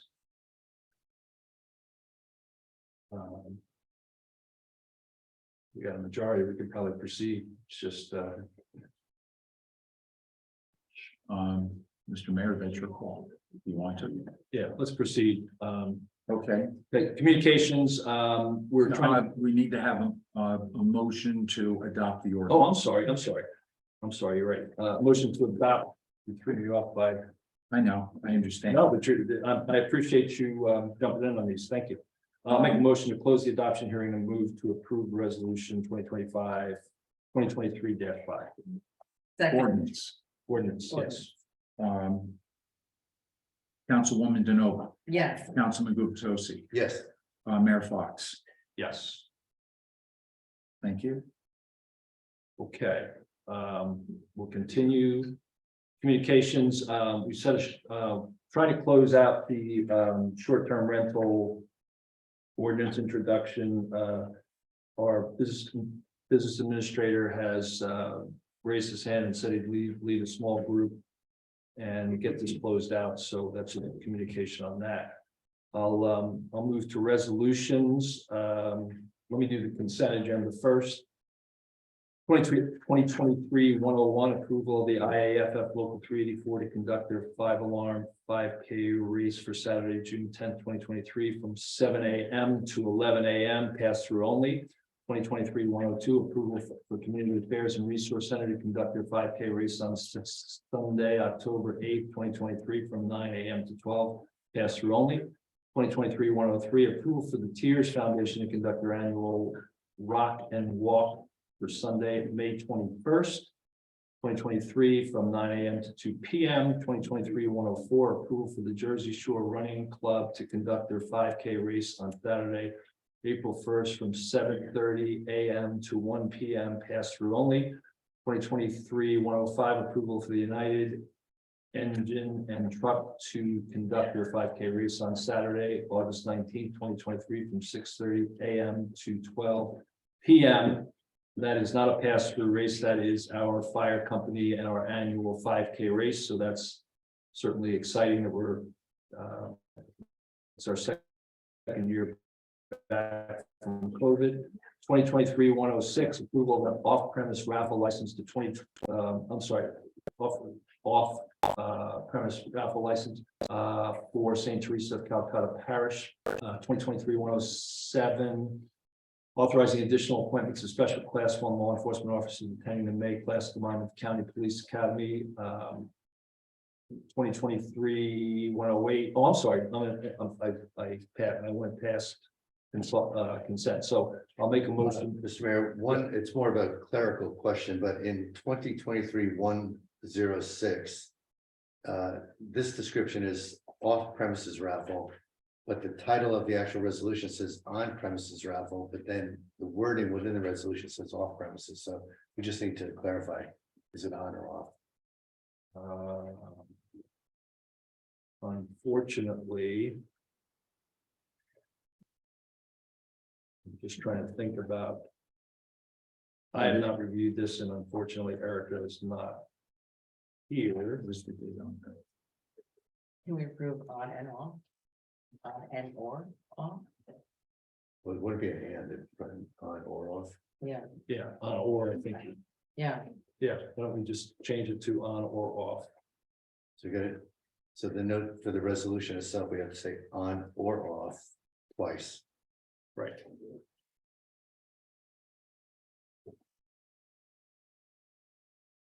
Okay, make a motion to approve the consent agenda. Second, Council President DeMarco. Yes. Councilwoman DeNoble. yes. Councilman Gubichosi. Yes. Mayor. Yes. Fox. Okay, individual resolutions, 2023-108, bill list, March 22, 2023. Any questions? If not, I'll make a motion to approve bill list 2023-108. Second, I'll second if there's no questions.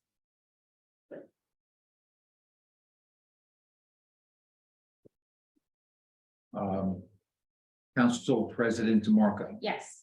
Councilwoman DeNoble. Yes, Councilman Gubichosi. Yes. Mayor Fox. yes. 2023-109, authorizing the amendments to the temporary budget. Make a motion to approve 2023-109. Oh, I'm sorry, go ahead. I have one. Did you have one? I do too, yeah. I noticed there was said 85,000 for the capital outlay from the beach fund. Right. Do we have more detailed information for this? That would be access mats. Okay. That was gonna be my question as well, so I'll come up with a new question, which is. Given the fact that do we have any idea, the council? Okay, the council does not yet have any sense for how our budgets stand. We are still waiting for information from the mayor and the CFO. So my general question is the beach utility in good enough shape to absorb this capital outlay? Because I have no idea. And with the information that I have received so far, the answer to that is yes. But I will take the position that having not been able to produce that, I cannot give you an absolute assurance, but the information I've received so far indicates that in the beach utility would be satisfactory. Mr. Business Administrator, in the information you have so far, do you have a rough understanding of? None of us know what the 2022 results are. Do you have any sense for what degree of surplus or funds we may have in place?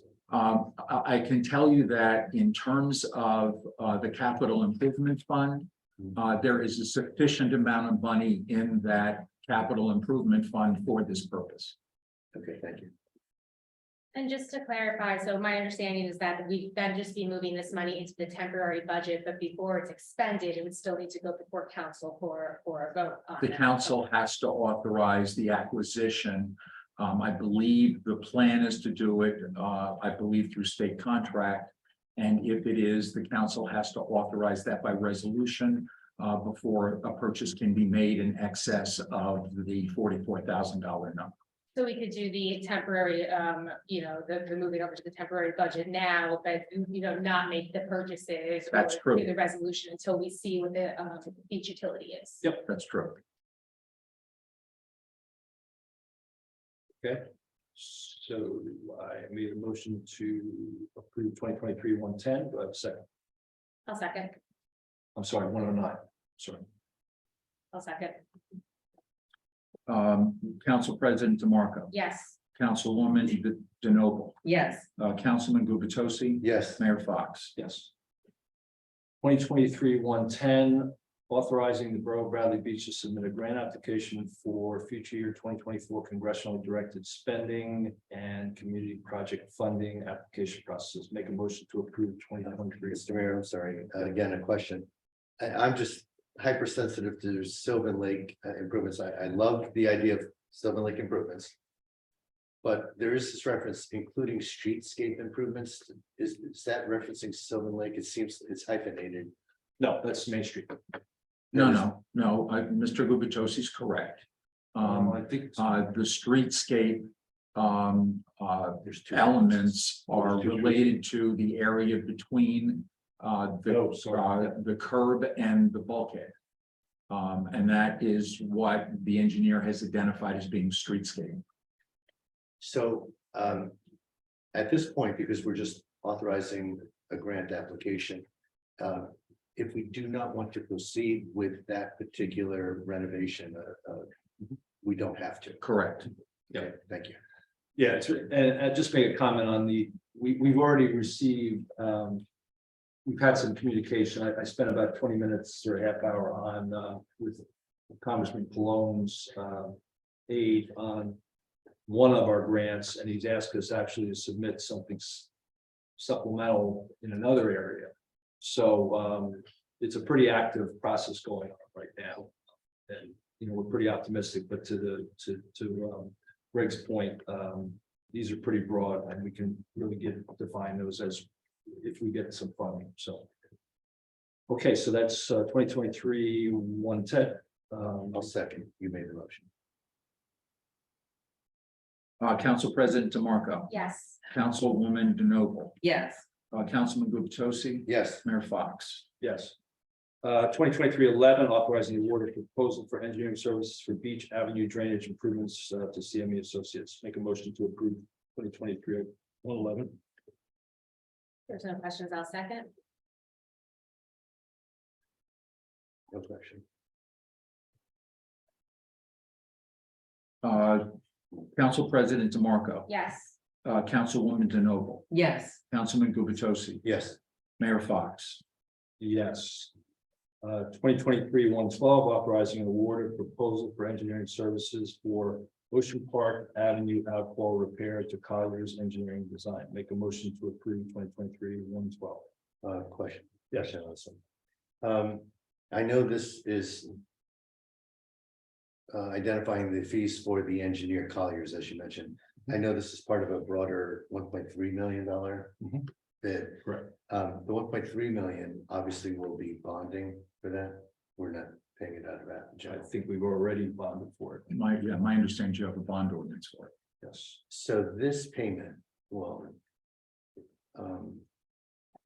is this, first of all, this is beach related, correct? Ocean Park Avenue outfall, is that, I think we've asked this question before. Yes. It's coming out of the beach utility. Is this also, is this something that we should be trying to fold into that bonding, or have we missed the opportunity, rather than have to pay this all out of,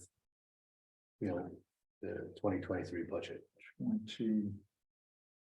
And you're referring to the 89,000. 89,000. $500. Because we're bonding for something that should cost 1.3 million.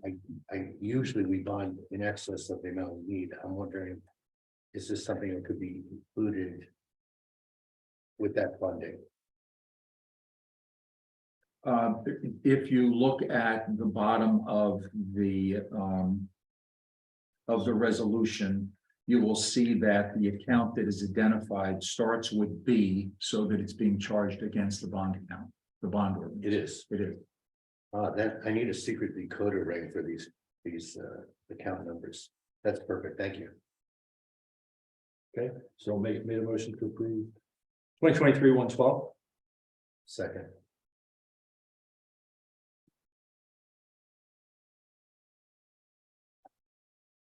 Excuse me. Council President DeMarco. Yes. Councilwoman DeNoble. Yes. Councilman Gubitosi. Yes. Mayor Fox. Yes. Authorizing the mayor to execute professional services, 2023-113, authorizing the mayor to execute a professional services agreement with Government Management Advisors LLC for acting borough administrator services. Mr. Mayor. Yes. I'm very much supportive of moving forward and approving everything with our interim borough administrator. However, we reference in here an exhibit A was, and I emailed Erica this morning, not realizing she was not in. But do we have a copy of the contract? I believe that it is still under editing, and frankly, not entirely sure where it is. Do you have an idea of where that might be? The labor attorney I was told the labor attorney was handling that. Yeah, and I had sent my response to the two of you. It's still under draft. It's up to the borough attorney as to whether or not he wants to say it needs to be acted on tonight or it doesn't. Absolutely, I mean, absent the contract being here, the resolution doesn't say much. Other than it's attached as Exhibit A, so perhaps you table it until. And labor it attorney doesn't confirms it. interfere with Mr. No. Fehrenbach's ability to continue to serve the borough if we. No, we're okay at the table moment. this. No. I'll make a motion then to table this resolution until our next meeting. I don't see how we can. vote on Right, it. second, yes. A motion to table prevails, so I need a second to the table motion. Second.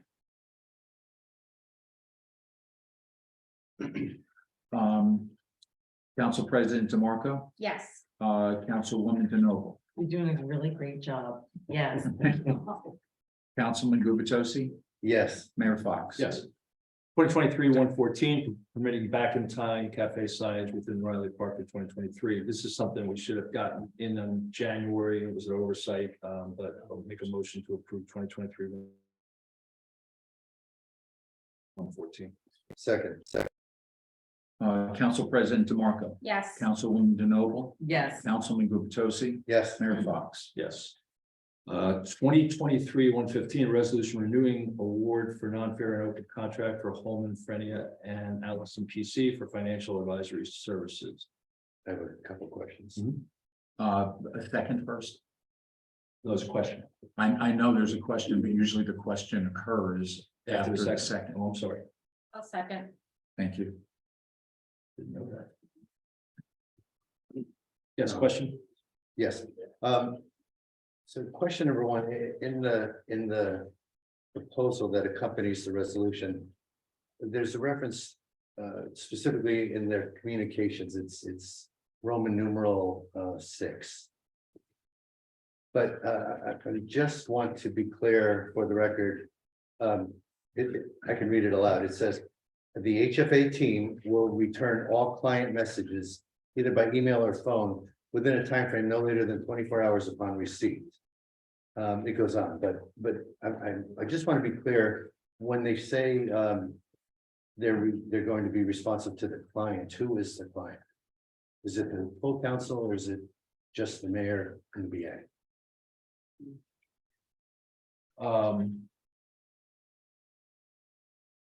I think we had this discussion, we haven't really expanded that discussion. I think they should be responsive across both, but I think it should be directed through the BA. Any of those questions. That's my opinion. Any comment? I think when it comes to the finance officer, that whoever's serving in the seat of the administrator ought to have an understanding as to what is taking place. And so I would agree that that would be an appropriate procedure. But I have not discussed that matter with the client, with HFA, so I don't really know what HFA's understanding of the term client is. Number one, I really do want to approve this resolution because I really would not want to be disruptive of this entity, you know, this Pullman friend, Allison, as we're beginning our budget process. However, after 2 weeks since workshopping the budget, I can't get answers from the mayor, from and I copy the CFO. I ask questions pertaining to the CFO. The CFO just doesn't respond. I think he's allowing the mayor to, you know, be his human shield, which I understand is his prerogative, but I'm just curious, if I cannot get answers to repeated questions, where do I go? I think the answer is, if I may, Mr. Mayor, I think the answer is that any one of the 5 of you, if you are not having that ability, have to come to me. I'm just getting to begin to have conversations with that office and be able to understand what the methods of access are. I'm working on it. That's all I can say at this point. And again, Mr. Fehrenbach, I'm not trying to put you in the middle. I understand. You're putting yourself in the middle a little. I which fully appreciate. understand that, and I am. But at some point, we have addendums, and I'm going to ask that this addendum language be inserted in this resolution as well. And the contract addendums that we're issuing to all of our professionals is that they acknowledge that the client they serve is the council, and that they copy the council on correspondence with the administration. I'm going to ask that question of this contract as well. If I can just clarify one thing, I think it would be clearer if you would say that they have to be responsive to the governing body. The governing body in this form of government represents the 5 of you. Where when you say council, it's really separating the 4 of you from the mayor. Well, no, the mayor's on the council. Yes, except that this peculiar form really is better off if you refer to the governing body. Okay, I'll take that under advisement, and I'll ask Mr. Cannon in a second if that recommendation is consistent with the addendum that's already been drafted and shared with every other professional. Do we say governing body or? I always say governing body, because Greg, right? Perfect, so then we're already aligned. So if we're going to proceed down that path, then I think it's fair for me to interpret, we'll work through you to the extent that's effective. And to the extent we hit roadblocks, we, the governing body, are the client. Yes. Okay.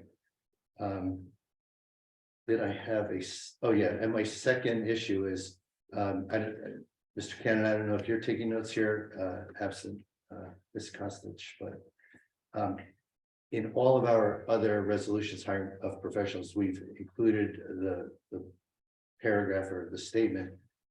Whereas this award is being made subject to the aforementioned professional firm's execution of professional services contract addendum, setting forth the assignment and reporting requirements of all professionals working for the borough. That's the standard language that we've used in 10 or 15 resolutions. Can we add that to this? Is that right? At this moment to amend it to add that? I'm just saying, when I'd like to have the council vote on this, acknowledging that we would amend this resolution to include that. So you would propose an amendment via motion, and then you would take the vote to pass it as amended. Yes. Well, can't we just pass it with changes? Yes, Yeah. Yeah, same thing, right? well, instead of voting twice. Well, whichever. That is, yeah, that's sort of, I gave you the formal process, but that works too, if everyone's on the same page. I mean, we've had that blurb in every one of the original resolutions for the other professional services contracts. But the last couple of times we voted, we've dropped that language. I just want to make sure we continue to include it. Should I read it again? I read it from the other one, or do you just want to incorporate it later? I think it's one.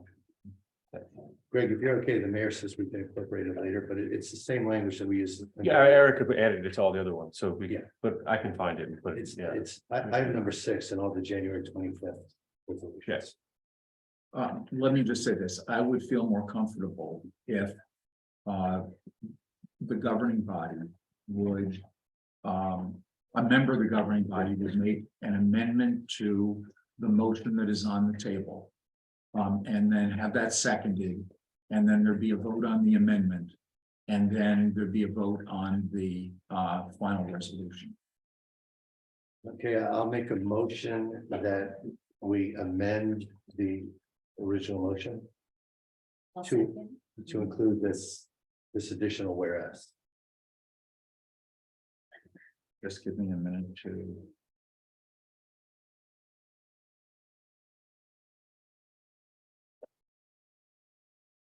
Council President, you provided the second. Correct. On the amendment, Council President DeMarco, Yes. Councilwoman DeNoble, Yes. Councilman Gubitosi, Yes. Mayor Fox. Yes.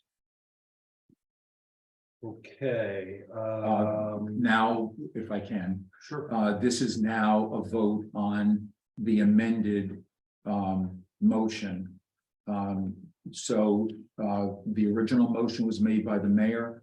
Council President DeMarco made the second. And the vote on the amended resolution, Council President DeMarco, Yes. Councilwoman DeNoble, Yes. Councilman Gubitosi, Yes. Mayor Fox. Yes. Thank you.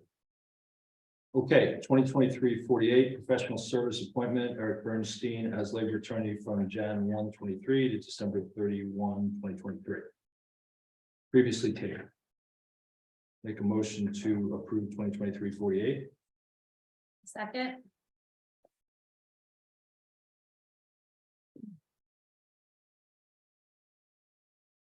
Any discussion? Just for the record, I've shared my opinions with the mayor on numerous occasions, and I do have reservations about this particular appointment, and just want to make sure I say what On the motion, Council President DeMarco, Yes. Councilwoman DeNoble, No. Councilman Gubitosi, No. Mayor Fox. Yes.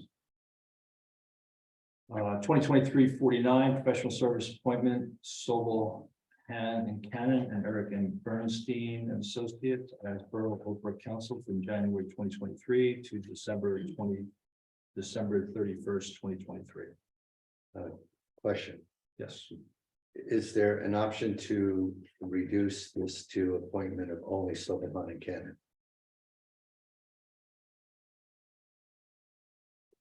Are you asking me that question? Yes. I'm not in favor of doing that. I'd express why.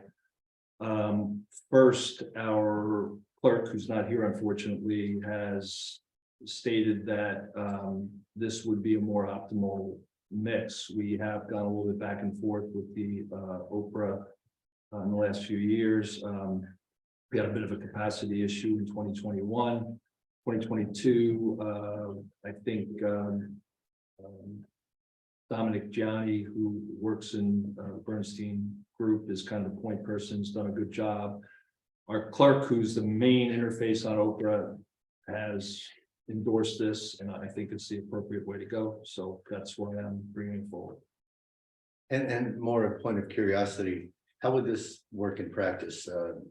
Would the two firms alternate Oprah requests, or how would it work? I think it'd probably be an alternate back and forth, unless there's a specific expertise in terms of an Oprah that one firm's has a better. We generally all work together to just manage the work. Yeah. You know, if there's too much, then Eric jumps in. If So Eric if can't I do do something, I the do it. capacity, Greg, would you get all the work done? Or would You know, I you- don't know, because I only, I mean, we've just all worked together to make sure it all gets done. Yeah, the Oprah process is managed primarily by Erica, unless there's some aberration to it, but it's, you know, that's the request she made, so. Okay, So make a motion to approve 2023-49. Second, I'll second.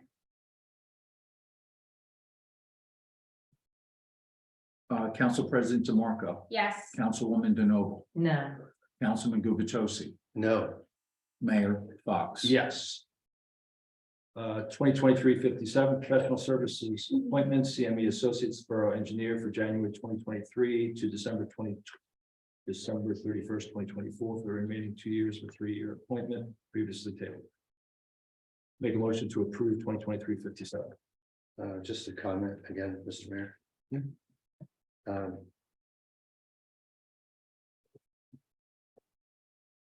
I will once again ask, is there a second? I'll second. Oh, I thought you did also. Okay, Thank you. but I'll withdraw my comments, so we got a second, we're good. I have a question. I mean, can we change this to a 1-year appointment since they're not an employee? Well, this is the second year of a 3-year appointment. We'd have to approve it again next year. That's not true. The resolution last year that appointed them ended their term at 12/31/22. Okay, from a statutory perspective, it's a 3-year appointment. Did Jerry Frieda fulfill his 3 years? They're not I'm not sure employees, they were they're 3 years. professional services contracts, they're not employees, Mr. Mayor. Anyway, Mr. Noble, Can I ask a question? In the chapter 5 revisions that you've been proposing, Counselor, have you not included the 3-year appointment for that position? So I'm not aware of the ability by law to award a professional services contract for more than 1 year, pursuant to 4811-5. So I believe you're correct, the statute says 3-year term. Also tends to presume that a person works at the borough. And so the chapter edits that I prepared, I also believe your code at the moment says it's a 1-year term appointed by the borough administrator. The edits that I prepared make the distinction between the two. If you have an employee here, they're entitled clearly to a 3-year term by statute. But if, when I put except as other ways might be provided by law. So the local public contracts law, it's my opinion, I don't believe that you can award a professional services contract for more than 1 year. And you're all well aware of that. So your proposal, Councilwoman, is to strike this remaining 2 years of a 3-year appointment? Because we're really only approving January 23 to December. Oh, it is 24 here. I'm sorry. It should be 23. I'm sorry. That's a typo. I'm sorry. That may not have been understood. I don't see how it's a typo when it says 23 through 24, 2 years, and then the wording after it says the remaining 2 years. Okay, and I suggest we strike that last sentence and have it as December 2023. So CME is hereby appointed borough engineer and is awarded a professional service contract for professional services provided from January 1st, 2023 through December 31st, 2023. That would be the proposed change. Yes.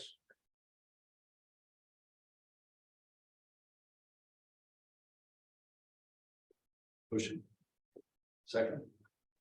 So we're making an motion for that amendment right now, right? That's what we're doing. So yes, I'll second that. Okay, Councilman DeNoble, You're voting on amendment. I think they're voting on the, yes, you're Yeah. voting on the amendment that was just Moved and seconded. So let me start again. Council President DeMarco. Yes. Councilwoman DeNoble, Yes. Councilman Gubatosi, Yes. Mayor Fox. Yes. Yeah, 2023-57 has amended, make a motion to approve. I'll second.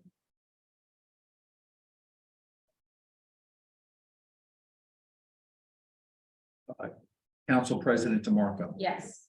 Councilwoman DeNoble, No. Councilman Gubatosi, I am voting no. Mayor Fox. Yes. Okay, we'll move to the next item. Which is announcements, there are none. We have mayor and council reports. Before we do the mayor and council reports, I want to give the opportunity for the business administrator and the police chief if they have any comments. Mr. Mayor, I have the report from First Aid and Fire for the operational period of March 22nd, 2023. The First Aid Squad responded to 6 day calls and 8 night calls for a total of 14 calls. 10 were for medical, 4 for fire calls. Captain Walsh would like to thank the mutual aid squads who responded to the multiple alarm fire on Hammond Avenue on the 19th of March for their help. The squad conducted 2 drills for the safety and education of the membership. There were no out-of-town mutual aid requests. The First Aid Squad required 1 mutual aid for manpower at the multiple alarm fire call this operational period. On a sad note, we regret to announce the passing of John N. Coburn, a life member of our squad. He passed after a short illness this last week. However, he was honored today, this being March 22nd, at the Jersey Shore Medical Center by the New Jersey Sharing Network for his gift of life. Because of his organ donation, 2 people will be able to resume a normal life. The squad fulfilled 100% of their assignments for the operational period. In the fire department, for the same operational period, the department responded to 4 requests for the department. Chief Hagerman would like to thank the mutual aid departments who responded also to the multiple alarm fire call on Hammond on the 19th of March. The department conducted 2 training drills for safety and education of the members. There were no out-of-town mutual aid requests, and the department required 1 mutual aid for manpower at the aforementioned fire. The department fulfilled 100% of their assignments. We are still looking for volunteers for both fire and first aid. Both offer free training for qualified individuals. Anyone wishing to volunteer for the fire department or the first aid squad, applications can be found on the borough's website. They asked that this be mentioned. Cooperation that exists between fire and first aid squad that is allowing the squads to keep answering our citizens' need for medical care and fire protection at no cost on a 24/7, 365 basis. I'm sorry.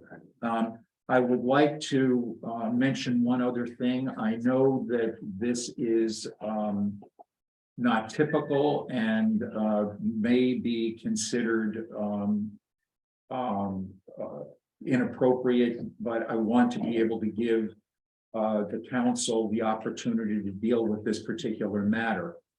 In front of you this evening were 3 items that were stapled together. On the top, it was the report that was only received today from Settembrino Architects regarding the request made by the governing body at their earlier meeting, I believe 4 weeks ago, where Settembrino is providing an estimate, is providing a quote to produce estimates for 3 other roof replacement options for the Biazzi building. It comes in at $35,000 plus reimbursement expenses for the provision of those estimates of cost for those three alternatives. The three alternatives, I believe, are essentially a pitched roof, a flat roof, and another kind of membrane. I'm sorry, and a second floor on the roof, two-story building. I've also provided you with estimates, well, I shouldn't say estimates, quotes from a state contract provider, Provco, for the repair and replacement of the roof at the Biasi Center. That comes in at $145,000. There were previous other estimates in the vicinity of $160,000. And there is also estimated repair work for this building at about $18,000. In addition, you have a copy of a proposal from New Jersey Mold Pros, who basically indicate that there is mold in the building, but there is no reason to take any action on the mold in the building until such time as the roof is repaired and there ceases to be continued water damage to the building. And so under those circumstances, and given the fact that we were able to receive the quote from the architect for the work to be done, it seems to me that we have a building that is unusable. We have an historical society, a Meals on Wheels, and an inspection department, some of whom can't get in there, others who have had to go to other locations. There is a significant need to be able to get people back there. The soonest it would be able to happen, if action were to be taken immediately, is probably 2 to 3 months. And so my request of the governing body is to give serious consideration to this being an emergency. We would satisfy the requirements under the local public contracts law for an emergency action. We would have that information supplied to the governing body with actions to be placed on the next meeting of the governing body. I am recommending that we address the problems with the roof, stop the continued deterioration of the building, seal it up, and get going on the project. I have questions. Yep. So, Mr. Fehrenbach, first and foremost, I just want to make sure what you're obviously asking us to consider your recommendation. As far as I know, this isn't on the agenda. It wasn't publicly noticed. Are you saying because it's an emergency, we can bypass the 48 hours public notice? There is no, first of all, under the Open Public Meetings Law, when you have regular meetings, you are able to put on those agendas anything that you choose to put on, because the meeting has already been noticed as being a discussion and or an official action meeting, as this one has been. So you are able to have any item on the agenda for action as long as the public knows that you have a regularly scheduled meeting. So you're suggesting that we could add any item at all, whether it's emergency or not, as long as the public knows we're having a meeting? That's what I'm saying. That is standard in every municipality I've worked in. We have special rules here. Yeah, I was gonna say, let me ask Mr. Cannon Okay. for guidance. I just want to make sure we're. Special. This is a special place. Special place. Well, I mean, I've tried to operate as a member of council, to follow the law. I guess there's room for interpretation of the law itself. But at least my understanding has always been the public should be informed 48 hours in advance. So they have time to do their own analysis, their own research, ask their own questions. That's been my understanding. Pro section 5.9 is to be clear. If I can just jump in, I am not asking you to essentially make a decision tonight. We don't have a resolution prepared. We don't have the reports that are required. Under the local public contracts law, there is the authority of the municipality when exigent circumstances exist to be able to proceed with a purchase, to provide an appropriate report to the governing body, and to have it on an agenda of the governing body as soon thereafter as all of the material and information can be supplied. It's under the circumstances that you're all here this evening, and I am essentially asking you not to take a formal action, but to indicate whether or not you agree with the fact that there are exigent circumstances and that the roof needs to be taken care of, and waiting 2 weeks is just a greater amount of deterioration that's going to be taking place there, where we can get what needs to be done administratively in the next several days, have it on your agenda for the next official action meeting, where you can then consider that, but we will have begun to proceed under those circumstances because of those conditions. Okay, so thank you for that clarification.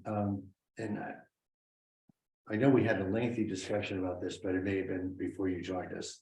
But the Settembrino, the architect, sat here and made a presentation. We asked, could the building be leveled? Could it be made into a 2-story building? Could it be repaired more inexpensively? At that time, we were looking at a price tag of $163,000, and I, for one, felt, wow, that's a fairly large expense. Can we do it more cheaply? And apparently, Settembrino's given us alternatives. I haven't read this yet. It's really not an alternative, it's a clarification, and Settembrino came back and apologized. The cost estimate of 163, 18 of that was for this building. So it was really 145. So to do both buildings, it's 163. Can we have some water, please? Can we have water, please? So if you look back at, Councilman Weber asked us to get another estimate if we could. We did. We said it was a rough estimate. It came out of the municipal engineering, their team, and it came in, I think the number was 130. So the question, I think the last time around was, well, 160 versus 130, it seems like it's high.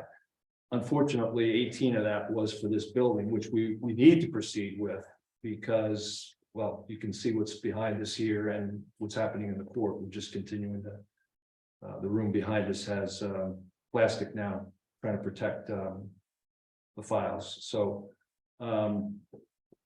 I want to just make that clarification. Relative to this mold, we did have I had a discussion with the president of this company, and his view was the infiltration is going to get worse, but there's zero need to go do it right now, because if you have a rainstorm right after he's done, you're back to the same place. And that estimate, which isn't here, but I kind of teased it out of them, is probably somewhere in the neighborhood of $15,000 to $20,000 remediation. To address your question of exigent circumstances, this building has been problematic leakage wise for a number of years. I believe it might have been our own DPW, or perhaps it was a vendor, but someone did try to make a repair a year or so ago. For a little while, we thought that might have worked, and then found out it didn't. And this came back to the council with, again, a fairly significant price tag. And the council said at that time, again, this is a month or two ago, before we commit to spending $150,000, 163 at the time, can you tell us what these other options are? Now, my understanding is the mayor very appropriately moved our employees to new locations, I think largely in this building. So, because I said at that time, I'll say it again, our top priority had to be the health of the employees. We had to move them, and I appreciate the mayor's quick action to do so.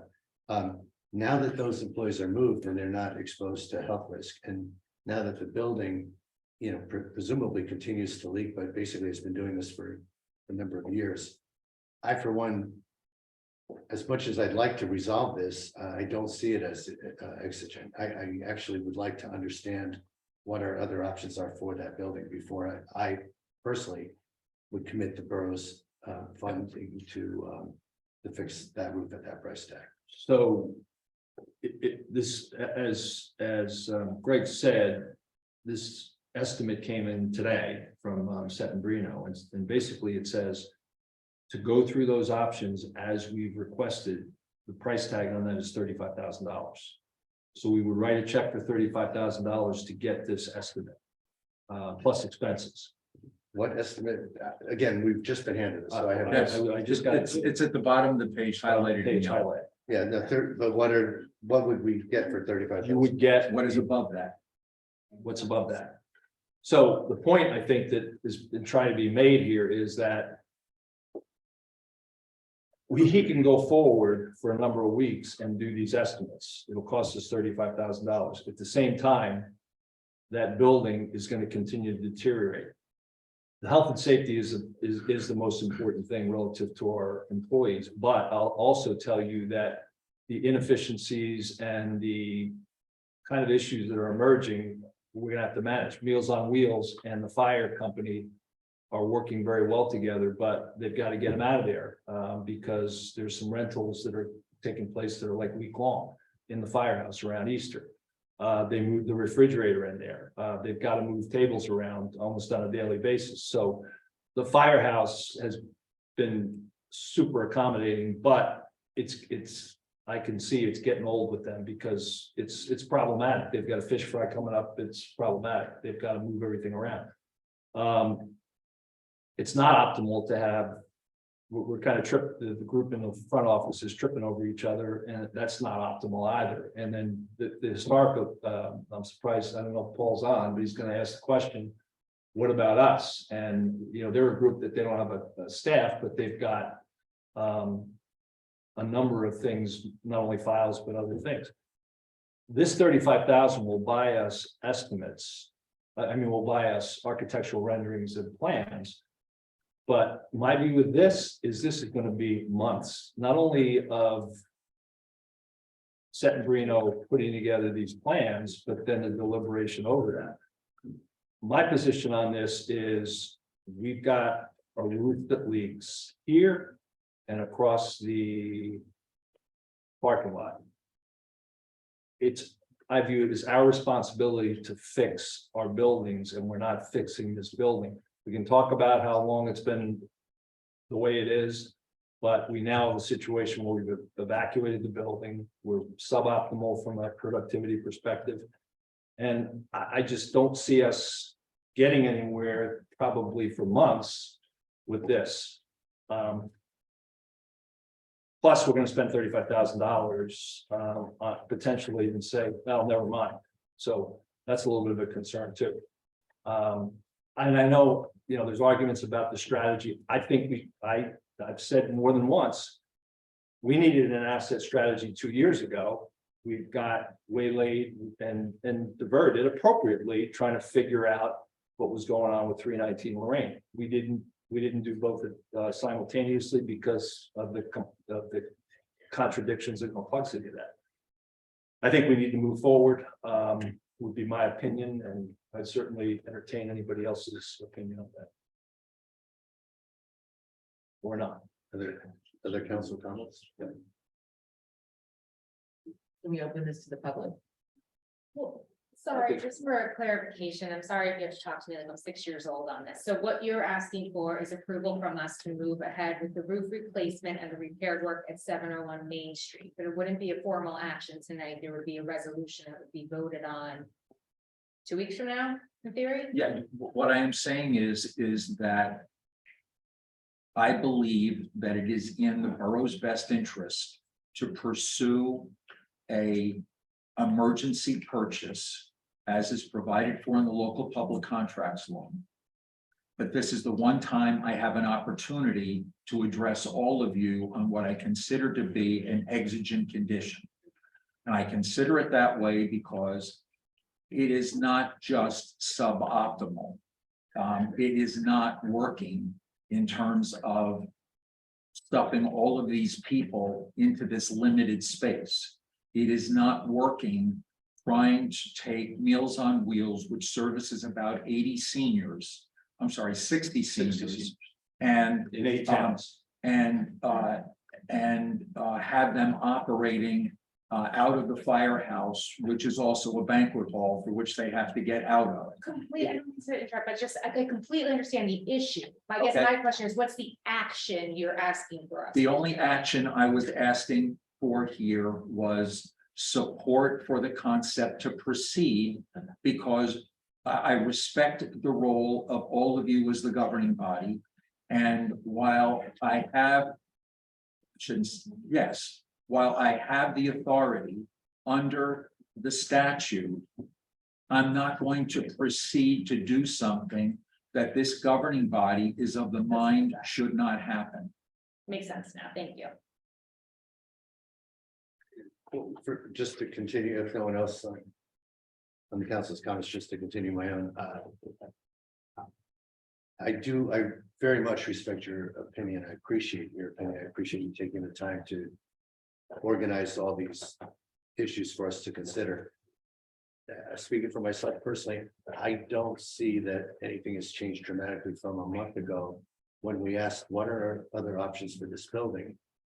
I think at that time, the entire council said before we spend $163,000 on fixing a pretty dilapidated building with a history of challenges with its relatively flat roof.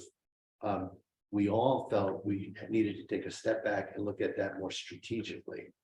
I hear that our, suboptimal, whatever the terminology, I hear that our productivity is potentially impacted. But, this is coming on the heels of one, that we already had this discussion just a month ago and it wasn't exigent. And maybe that's changed, or maybe you've just given us greater clarity. But 2 weeks ago, the mayor issued workshopped a budget that said we need a 20% tax increase for our residents. Now, That's not completely correct. So let's. it was stated in the meeting, Mr. Mayor, because I asked the question. It's 20%. It was a starting point, 20% on our municipal levy, not on our total tax. But On our there is municipal- new information here. The new information is that we asked Settembrino to tell us what it would take to do these concept drawings that he's put down, concept designs. He's saying it's $35,000, and he didn't put a time on it, which I need to ask him. We didn't get this till late this afternoon. If this takes a month and a half or 2 months to do, we're pushing into the summer. So there is new information, and the new information is it's $35,000 to get the answer to those questions, which I understand the questions, but I'm feeling very responsible that if we don't start to fix this building, it's just going to continue to deteriorate, and it's not a good situation from a people perspective or a building perspective. So I think that's the new information. It's a $35,000 ticket to do this estimate. And the cost of the examination is 25% of the cost to get it fixed. Well, understood, unless we want to spend $1 million and build a brand new building. Right, then 35,000 is a relative small percentage. It depends on what the alternative is. Getting it fixed, yes, it's a large percentage. Building a new building, leveling it so we have a parking lot. I don't know. I'm speaking only for myself. A month ago, the council was largely in agreement with me, but for now, I'm speaking for myself. I don't know what the best option is for the taxpayers. And $145,000 is still a lot of money. One of the things we asked about at that time was, why did we only have one bid? Why was there not a competitive bid done? Which we answered is because it's a state contractor. And we don't need a competitive bid. We don't need a competitive bid, but if a competitive bid could reduce the cost by 30, 40, $50,000, it would be good to know that. And Mr. Settembrino said that that would be. I remember him saying that that would not, he would very much doubt that. And the other point on getting a competitive bid on this is be careful what you ask for on a competitive bid for a roofer. If you get somebody that comes in at $110,000 and it's not of the quality we want to get with somebody like Profco, it could be problematic. So that's something to consider too. Well, I imagine there are many state contracted roofers that probably have very similar credentials. The roofing is seemingly, I'm sure you have very good roofers and very questionable roofers, but I gotta imagine we could request certifications and so forth. We held up, I pointedly asked over a month ago, sir, before you joined us, I pointedly asked, could we run parallel paths? Could we go out for competitive bids while at the same time exploring, should we tear down the buildings? You know, make a parking lot, make a two-story building, whatever. The answer was no. Well, if we tore down that building tomorrow, we face more issues because we've got a community development group. What do we do with that? We've got a Meals on Wheels group. What do we do with that?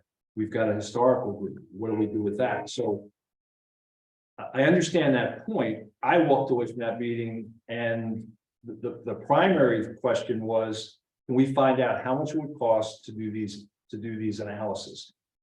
Settembrino's come back and said that's $35,000. So yeah, we're seeing that now with no understanding of anything. I haven't even read this yet. So before I give my vote to begin to move forward to begin repairs of this roof, I need to understand this. 35,000 sounds like a decent amount of money, more than I was hoping it would be.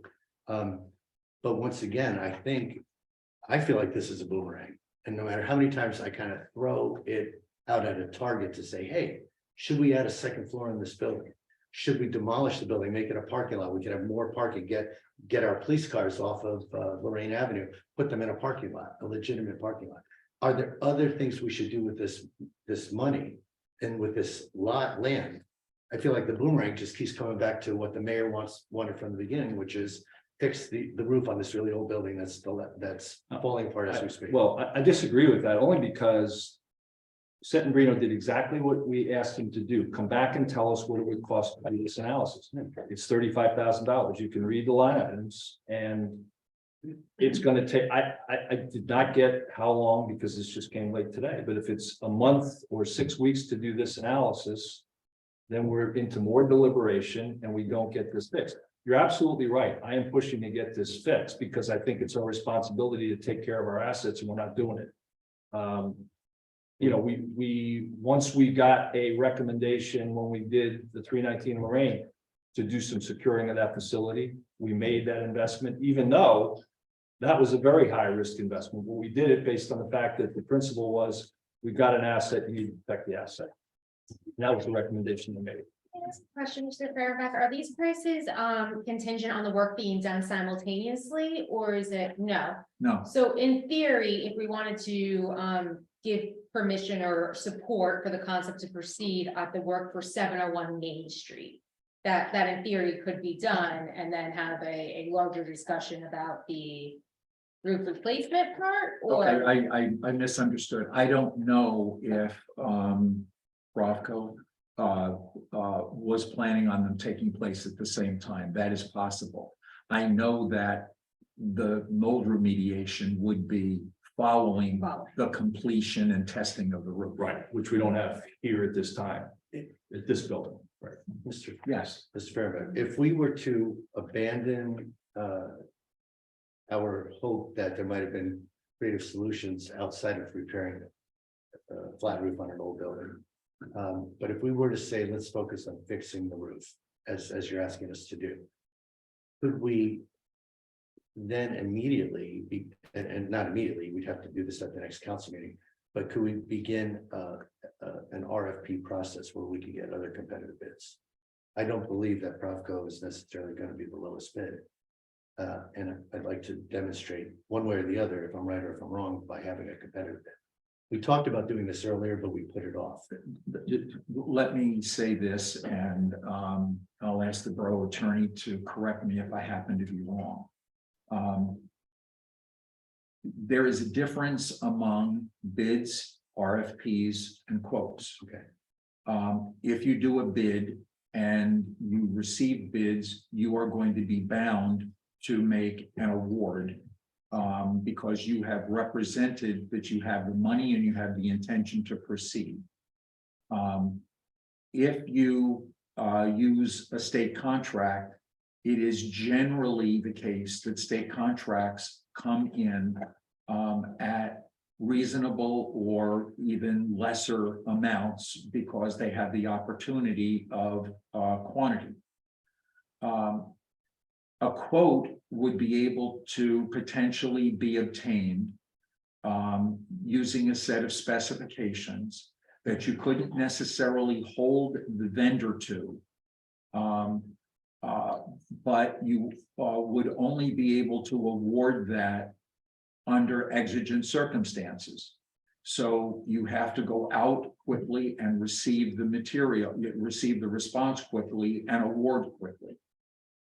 Because the amount of this contract is going to exceed the bid limit. The reason why the state contract is being suggested to you at this time is because first, it only requires a resolution of the council to authorize the purchase. Secondly, that the architect has had experience with this provider and knows the quality of work that this provider performs and is willing to provide a strong reference for that provider's work. That is the reason why we took this route. I can tell you, having dealt with flat roofs in many other occasions, including personally, I'm not a fan of flat roofs. But the fact of the matter is that you have one and they can be fixed properly when you have a qualified, recognized, reputable party doing the work. And if you go out to bid, you're not necessarily going to get that. I'm not going to say that you won't get it, but not necessarily. But as, whether it be a bid or a quote or an RFP, you know, whatever the appropriate term of art is. Are you saying we could not say we're asking for these proposals from all state contractor approved roofing companies? Like, if you don't have that as a qualification, you can't bid. We can't make that a requirement. I wouldn't necessarily say that all state contract vendors are equal.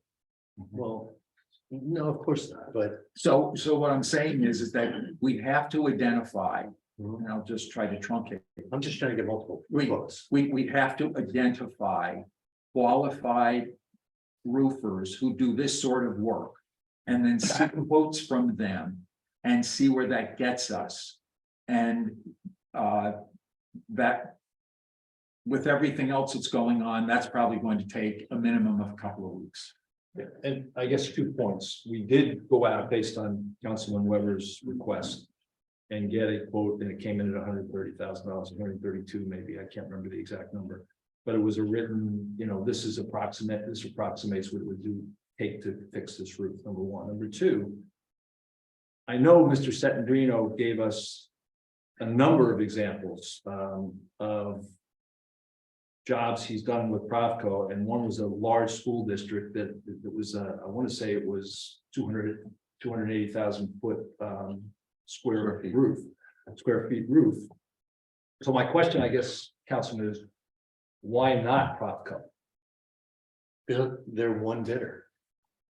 One bidder. They could be middle of the Well, pack. they're not a bidder. There's somebody that was recommended by the architect. So why not? Okay, they're not a bidder. We have one proposal. I'd like competitive proposals. I would like to see that. Okay. As my due diligence on behalf of our taxpayers, I'd like to know that this is a reasonable proposal. I appreciate that they're approved by Settendrino, the architect. I believe there are many other very qualified roofers out there, and I just think we, on the borough, on the residents' behalf, we should be getting competitive bids. And my only point relative to that is this clock has been ticking for a long time. Understood. And Very long. And then we went and we built brand new offices under a leaky roof. I understand it's been a we long. didn't build brand new offices. All we did was expand and have a little conference area. Those offices have been there for years. Okay, I think, We have water, please. yeah, I think I've more than commented, so if my colleagues have any other comments, I'll let them speak, otherwise we can address your question. Let me say this, I think I've heard the sense of the council, and the sense of the council is that there is somewhat of a split of opinion as to how we ought to proceed. We'll have to see what additional costs we end up incurring as the result of the passage of time.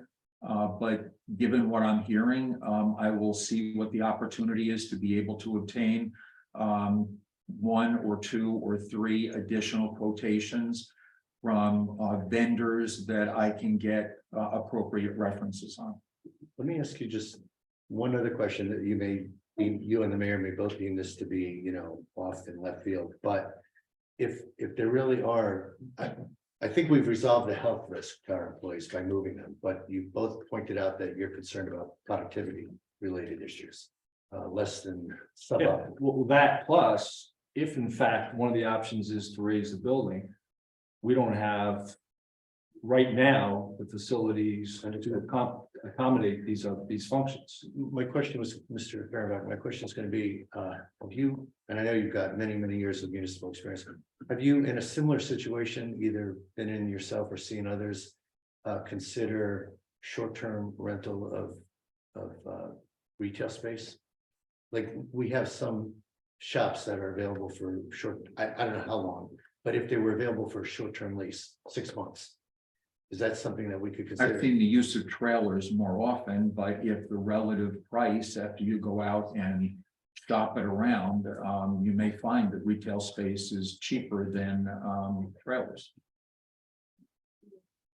I asked the question only to say, I'm trying to understand and help address the borough's needs as the mayor has positioned them with what I think is a very important duty we have as a council to just step back and look at the bigger picture as well as the immediate short-term needs. And if that might be a solution that kind of gives us both a small win, I don't know if that's something you could at least investigate on our behalf. I just think it's a cost, we're into a cost issue then too. We are.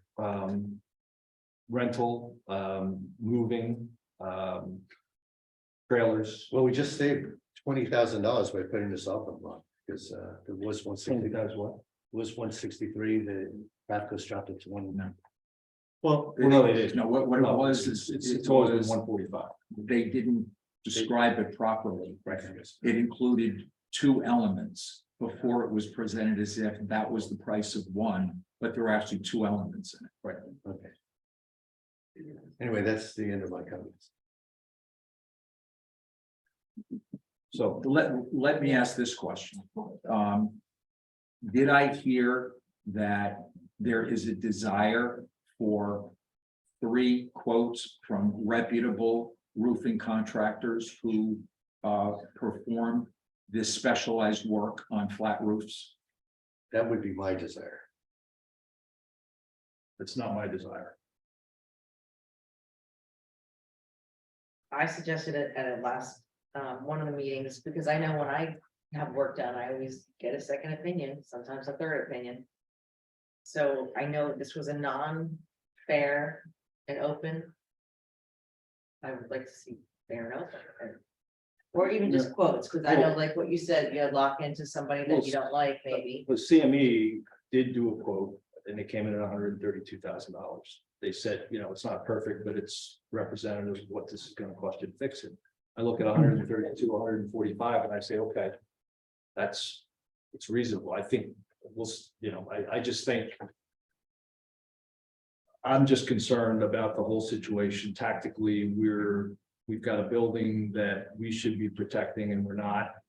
We can argue why that is and how that is, but I just think we should proceed with your recommendation, Mr. Fahrenbach, but. I don't know, do we need to bring it to a vote or what do we have to do? I think I have a sense of where everybody's going, and that's what I will try to perform. Okay, thank you. Can we ask Propco to do it for 130? Let's just get. Okay, Let me. you want to see some other quotes? Okay. Okay, thank you. Anything else? Anything else? Not for me. Chief, anything? Well, I will hold off on the activity, the amended activity log, which Councilman Gutierrez is going to give. But I can say that, you know, that it's like the winter is past us, at least by calendar. And thank God for that. Hopefully, we won't have any surprises. But I can tell you that I will be speaking directly with the street superintendent with regard to with the warmer weather, with regard to the sweeping of the streets and things like that.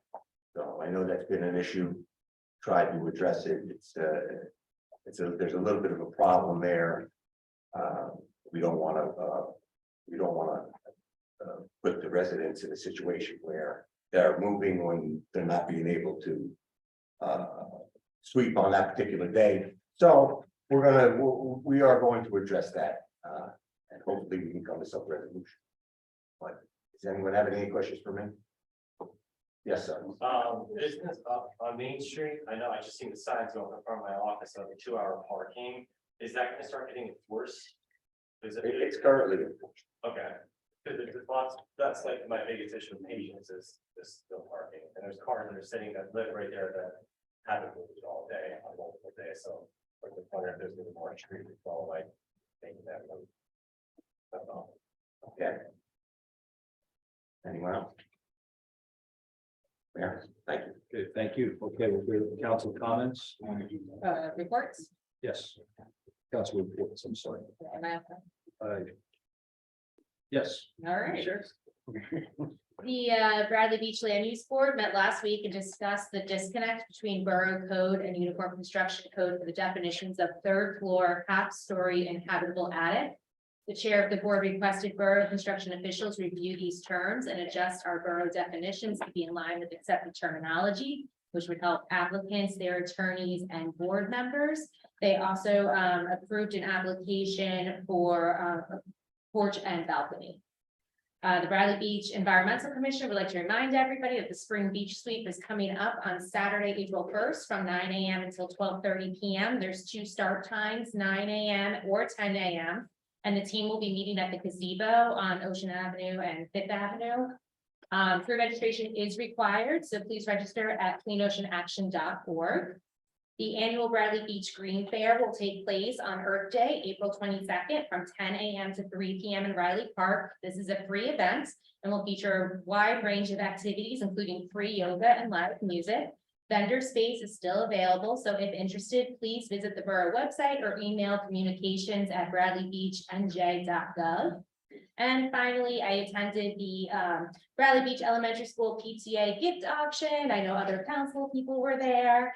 And I just want to extend my sincerest thank you to the PTA who organized the event and all the residents and local businesses who donated.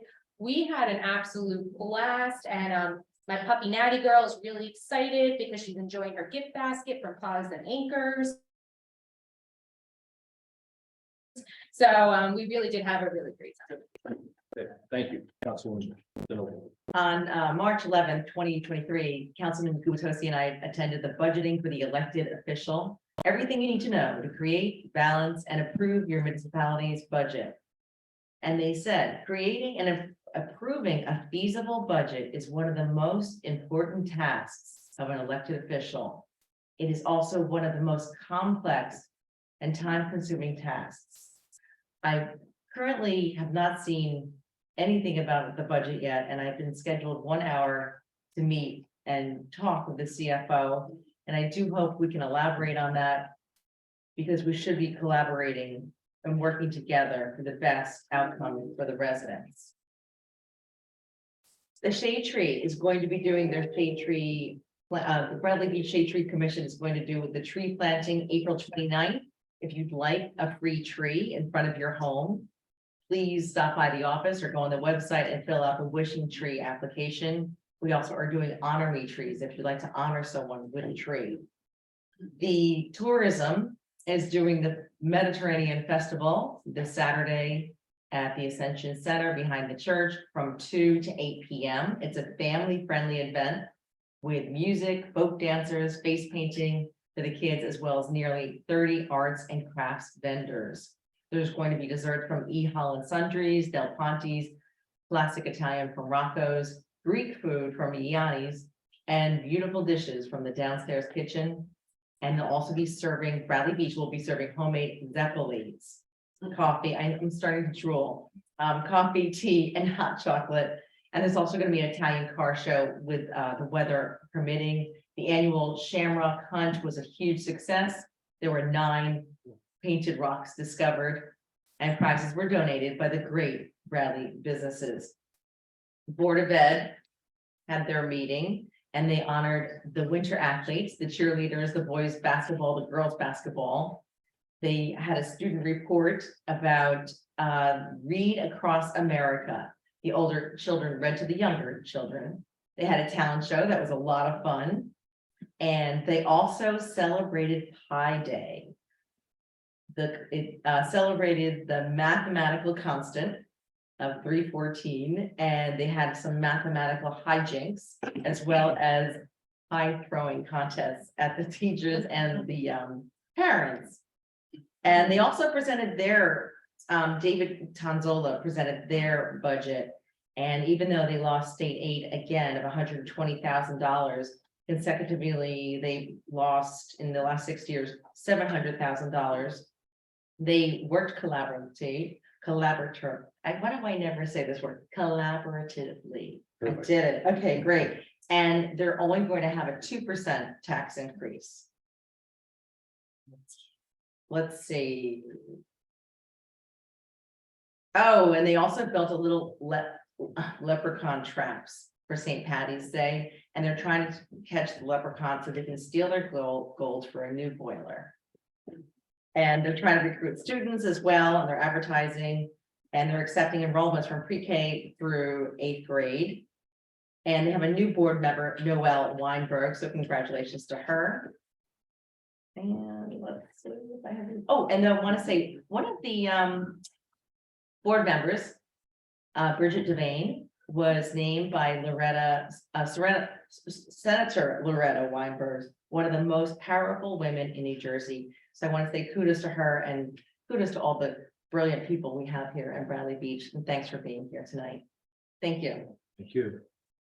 And I don't know, did you want to pull the little flyer that they have? Oh, yeah. Enroll now. And they also have why the student school is so great. It has gifted and talented ESL, reading intervention, advanced math courses, math intervention. And I also asked that they have these in Spanish versions as well, so we can recruit students for their dual language program. Yeah, as I understand, well, I'll wait till Okay, my turn, sorry. go ahead. Well, once the mayor says it's your turn, then go ahead. Yep, Councilman Gutierrez. As I understood that, Ms. Noble, it's a big thing for our school to attract potential students because we have very low and very attractively low class sizes. So that should be an issue that other students outside of Bradley Beach might be interested in taking advantage of. And they're going to social media, so you may see advertisements like this in social media, trying to encourage others to enroll here. It's almost like gravy. Every enrollment, I think each incoming new student would be, I think they pay a fee of around $3,000. But because they already have the teachers in place, they already have some capacity, there's no real additional cost. So any additional students they can bring in really just add right to the bottom line. So very wonderful school with a lot to offer, and they're trying to get the word out so that other municipalities learn about the attractiveness of Bradley Beach Elementary. I do have a police report from Detective Browning. Thank you, sir. A subject was arrested for burglary and theft to unlocked motor vehicles. One of our K-9 units was deployed to assist the Ocean Township Police Department in the tracking of a burglary suspect. And police responded to a working structure fire and upon arrival found visible flames and smoke emanating from the residence. Officers made entry to the home to ensure it was empty, then began evacuating neighboring residents. The Bradley Beach Fire Department arrived and with mutual aid from surrounding towns, the fire was extinguished. So I do appreciate Detective Browning's reports for me to read to you every couple of weeks. And I'm fascinated by the amount of activity that our police department gets into, especially Detective, I love the K-9 reports because originally I didn't appreciate that we had a K-9 unit. And when I see every report, there's always some opportunity for us to assist neighboring towns and municipalities. So I think that's excellent work and very much to be complimented. I also want to speak for a moment about challenges that I am facing, and I'm not going to speak on behalf of the council, although I know the rest of the council is in a similar position to me, in that we held a budget workshop a couple of weeks ago. I say we, but it was the administration, the mayor and our business administrator. They introduced the budget. Oh, they didn't introduce, I'm sorry. They workshopped the budget. They shared with the public at the same time it was shared with the council. And the reason I'm sharing some insights tonight is because I will admit that I am often aware of social media comments. I'm not going to sit here and say I never go on social media. I seldom comment on social media, but if I'm not looking, someone inevitably brings posts to my attention. And posts that I'm hearing about run along the lines of, we should get rid of this whole council. See, somebody doesn't like that idea, so thank you. But we should get rid of the whole council. Why isn't the whole council taking action? Why isn't the whole council reducing this potential rating tax increase? Now, granted, it was a workshop, and granted, that number is going to change. I can assure you all. But what I also want you to know is, one, we, the council, had no input into that budget workshop that was presented.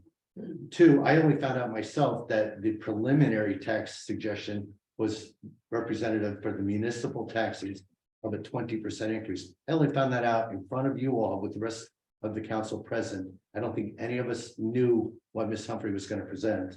And the mayor led that introduction by stating that we were surprised by the magnitude of increases in healthcare and in pension and in our JIF.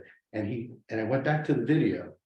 He said those new increases amounted to over $1 million, $1,030,000.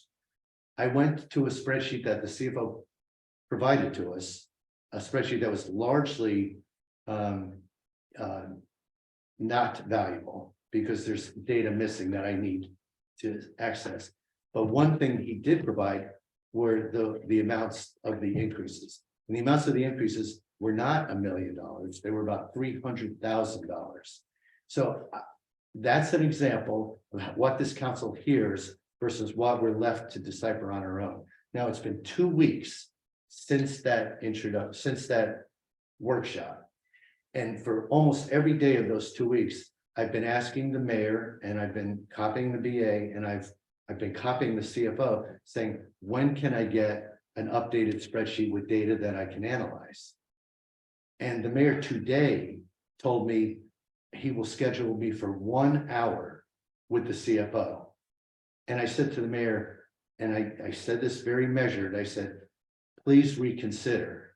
This is not acceptable.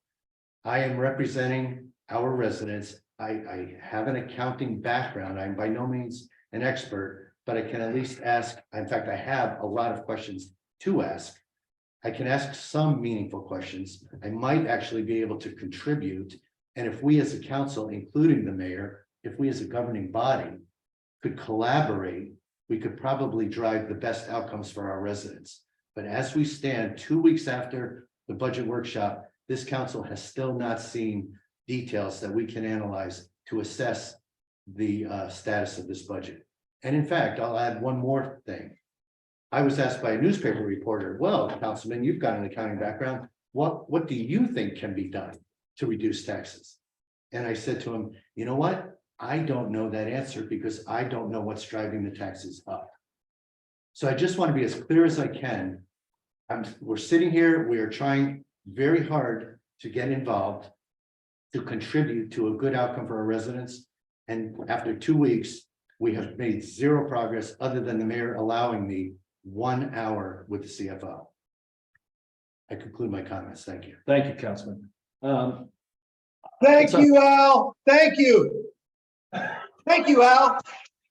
Who is that, Randy? I applaud. We get Zoom squared away here, Michelle.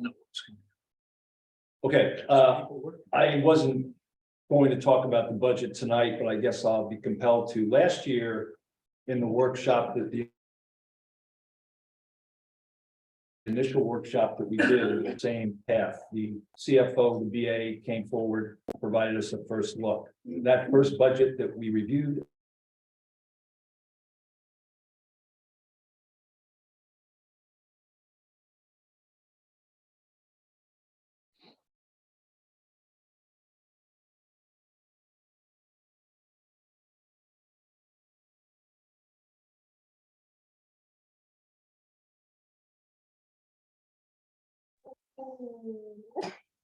The meeting is on mute now. The Zoom people can't hear.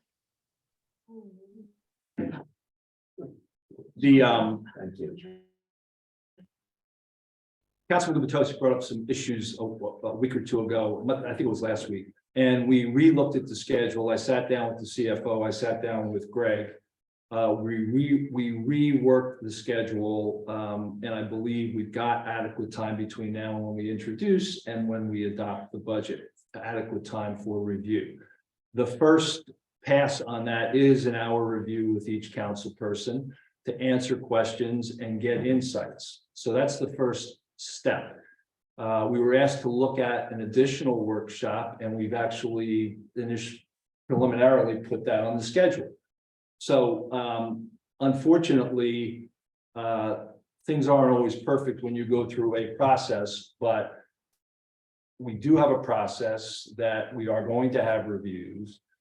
I believe we'll have solutions. Councilman Gubitosi brought up the fact that there was a spreadsheet issue. I can tell you that the healthcare costs that I quoted, the healthcare GIF and pension costs, I saw in Edmunds, which is not a spreadsheet that was downloaded from Edmunds, and those costs were real. So we do have some challenges. It's not saying we can't overcome those challenges going forward. And that's where we'll go. So I appreciate those comments. We're sensitive to those, but we will come up with a good product at the end. Mr. Mayor, healthcare costs went up $115,000 last year. That's per hour CFO. So what you were looking at in Edmunds was an allocation of the healthcare costs, undoing adjustments that we had done the year before, one-time adjustments to take money from the surplus of the utilities, the beach and the sewer. We will go back, and certainly I'll validate that, but The healthcare costs did not surprise us, is my point. well, they surprised me, so thank you. Okay, let me go into my comments. Our two outfall repair projects are moving. Equipment and resources will be on the beach, on the cave at Ocean Park at the latter part of April. We'll also have a few days between late April and late June where the promenade at that point will be closed and we'll have to walk around. We're going to try to minimize this. The police and OEM are coordinating it.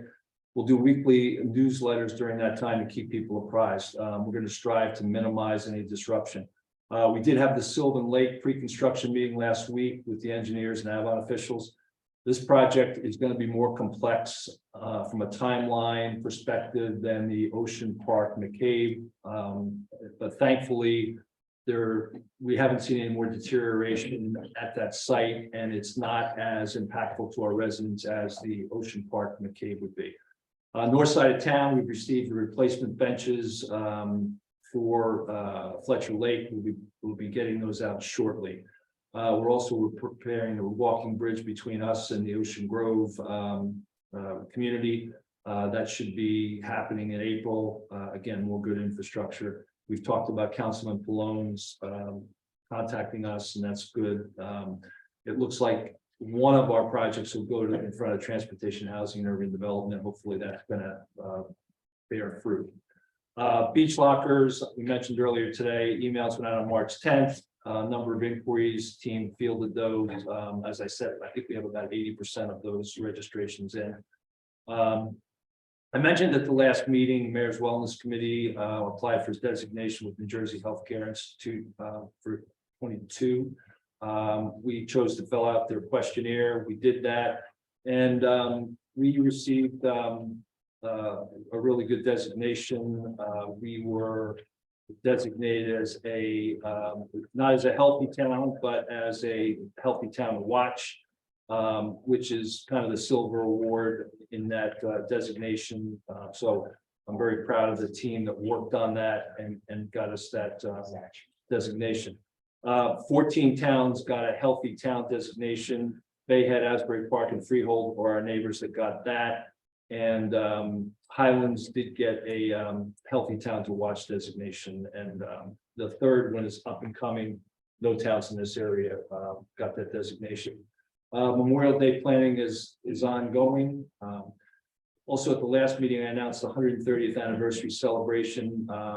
Those meetings have started to take place. There's Paula Gavin's kind of working with with a small committee and with our officials to get that moving. I know they met today and there was a couple of changes to that.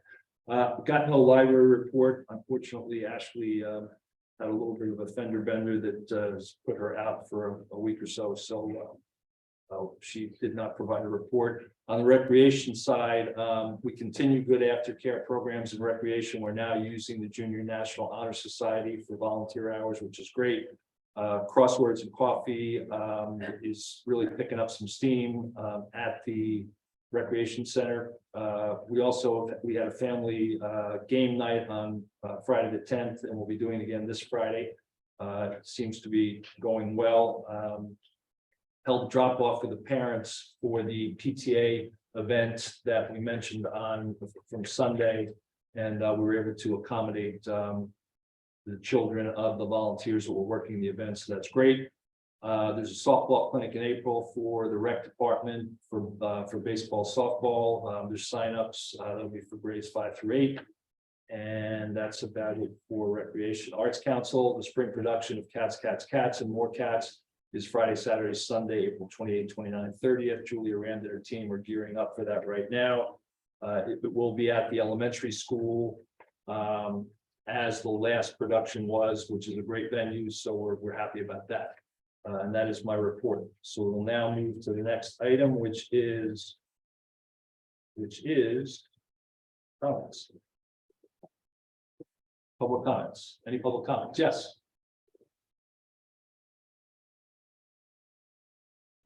Dr. Tom McGuire, 610 Brittany Avenue. I just want to clarify as far as the appointments that went on tonight, they're still not employed. We don't have contracts for anyone. Yes. I wasn't sure because it's 2 and 2, it's 2 yeses and 2 nos. So how does that work? Motion fails. It fails. No, it fails. So are they still doing work for us? Yes, they are. Are they getting paid? Yes, they are. Okay. Next is the mercantile license. So I just went to pay my mercantile license last week, and I was made aware of that I don't owe a mercantile license. I've been in business, I think, since 2018, and I paid my mercantile license every year. And as a professional, which I just was made aware of, I don't have to pay that. So how do I go about getting reimbursed? That's being worked on right now. Dr. We're aware of that. Yes. Would you please submit a request to us? Okay. I don't necessarily have your name. Okay. It may be had by Michelle a does. member of the staff. Okay. And once we are able to go through the history of that, Yep. we'll be going to the council to take certain actions. As far as reimbursement stuff. In all likelihood, yes, but there's some things we need to understand first. Great, and can I make a suggestion, because I just looked up, what was it, I think it was Neptune's, because our wording is pay the mercantile or you get a summons. And then I looked up Neptune cities, and it says all businesses must have mercantile license, which ours does. Then it says professional offices or businesses which are state licensed should complete the application, but are not required to pay the mercantile fee. So if there's any way that we can change that wording on that goes out to us, so we know, because, and I also, another question is, there's multiple professionals here. There's lawyers, hairstylists, cosmetologists, whatever, I'm not sure what it is. Are they gonna be, is it gonna be carte blanche? We're gonna go through everyone's records, or just people who inquire about it? No, I think there's more extensive analysis going on, and we'll put corrective action in place where appropriate. Okay, great. Thank you very much. Yes.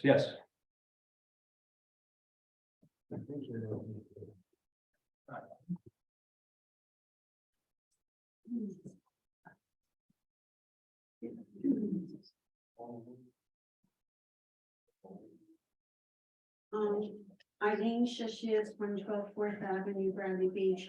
I have a couple of questions on different topics. Is it okay? First of all, I would like to know about the bill list. It said something that was 23-00387 Sylvan Lake Landscapes. There's $4,000 from miscellaneous expenses for Sylvan Lake. Then it's $1,200 for maintenance and $1,500 for the borough engineer. Could somebody please explain to me where the $4,000 was spent, how it was spent? And where, that's a lot of money, and it's miscellaneous. What is the miscellaneous? You're gonna be looking to me. I don't have that in front Yeah, of me. no, we'll have to follow. I saw that today and Okay. it surprised me some. We'll try to find out. Okay, and maintenance, I don't know, I would like to know the difference between that. And then the borough engineer was paid $1,500 for that project as well? And it, I'm gonna be looking into thank that, you. the whole package. Thank you very much. Also, I have a question regarding S0484, and it is payment to attorneys, and it's Shane Schaefer Gallen, and for a tax appeal. And I noticed there were two payments, one as of January 2023 for $594.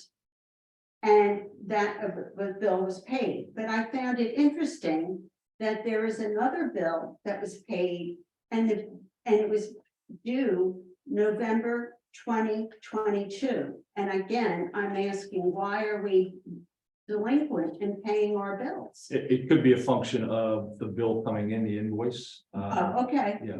Okay, thank you.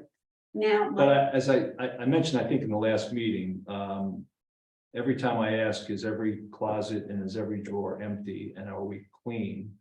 I've been hearing more and more and more, yes, we're clean. We're gonna have glitches every now and again. The vendor could have glitches, we could have glitches, but we're really working very hard to fix that issue. Okay. So I appreciate the comment because we don't want to have delinquent. no, I don't think it No, reflects it's well. not fair. No, it doesn't. Another question I have is regarding this building, in Biasio Center. How much did the renovations cost over there? Which renovations are you talking about? Well, you The said- recent ones? Yes, the recent ones, I can talk to that. I don't have the exact amount, but it wasn't a significant amount of money. And the reason I say that is all we did was create a counter and create a wall. So we had a conference area. So when people came in, they could sit with the. But money I was, can get that. I can get that number. money was still spent. Yeah. Knowing you had a leaky roof, you had mold, and you knew you had potential problems there. Okay, we knew we had a leaky roof that we figured would get fixed. The area that was that we created this little conference area.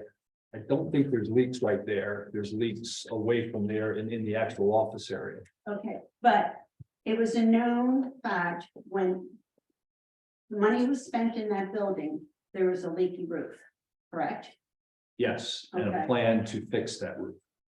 The plan to fix that roof has Well- been going on since early 2022. But my question, and I've had this question with you before, that you shouldn't let it get to the point where it's such a major expense. I can't agree more. Okay, we can't go, we can't replay that. But you knew you had a serious problem with the roof and you went forward with renovations. I don't think so the anticipation was that the roof would be fixed.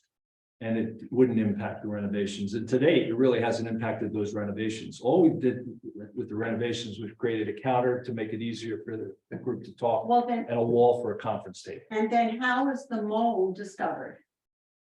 How did that take? We had a place? mold person come in. A mold company. Right, was that done after the renovation? Oh, yeah, it Before was just the- done recent, just very recent. Okay. It was done But I less just, than a month ago. but I just, and in my opinion, it just seems like it's out of sequence. If you knew you had a leaky roof and you had people and you had space there, that a mold problem was discovered after the fact. The mold problem was discovered when, well, number one, the employees over there were asking for fixes on this roof and we kept saying to them in 22, we've got it, we're doing this estimate. It moved around, you heard the conversation today. My opinion, and people may disagree with me, is we're not fulfilling our responsibility, is my opinion. And I will tell you why I say that. I grew up in a company that had 4 principles. You take care of the customer first, the employees second, the towns you work in third, and the stockholders fourth. Right. If you take care of the first 3, don't worry about the 4th. I don't believe we are taking care of our employees in this case, so that's why I'm so adamant about fixing this. I don't think we're really looking at our investment as an asset. So that's why I'm adamant about, let's get this fixed. I'm just tired of Band-Aids on wounds. I agree. In this town, and it's a problem throughout. I can't agree more. And I think that I would like to have known, I really would like to know how much the renovations did on top of how much that total package would cost and how that would have affected using the idea of having a new building or having it done professionally and properly. I'll give you my estimate. The renovations we recently did were less than $10,000. They were probably $5,000. They weren't significant. Now, I don't know when they moved the offices in there. That was back years. Well, Well, yeah, it I does. can't believe, I'm not gonna go into this anymore, but I just think that it was out of sequence and it was a poor decision to do something like that when you knew you had a major problem. And that problem just didn't start. But- And I don't know who's going to assume responsibility for not taking care of it properly, but a small problem became a major problem. I can't agree more. And all I'm trying to do is resolve that problem. Okay. Now, may I move on to my next issue? Okay. How you doing for time here? Okay, My I'll time. go quickly. And it's about Memorial Day Parade. Mhm.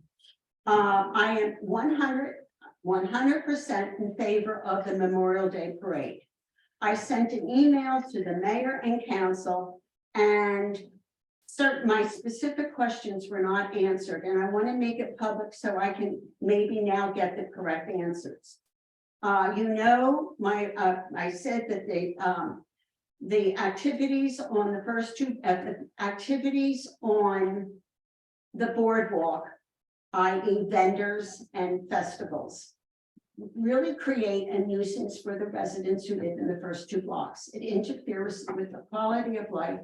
And I've gone through odors, noise, music loud, parking issues.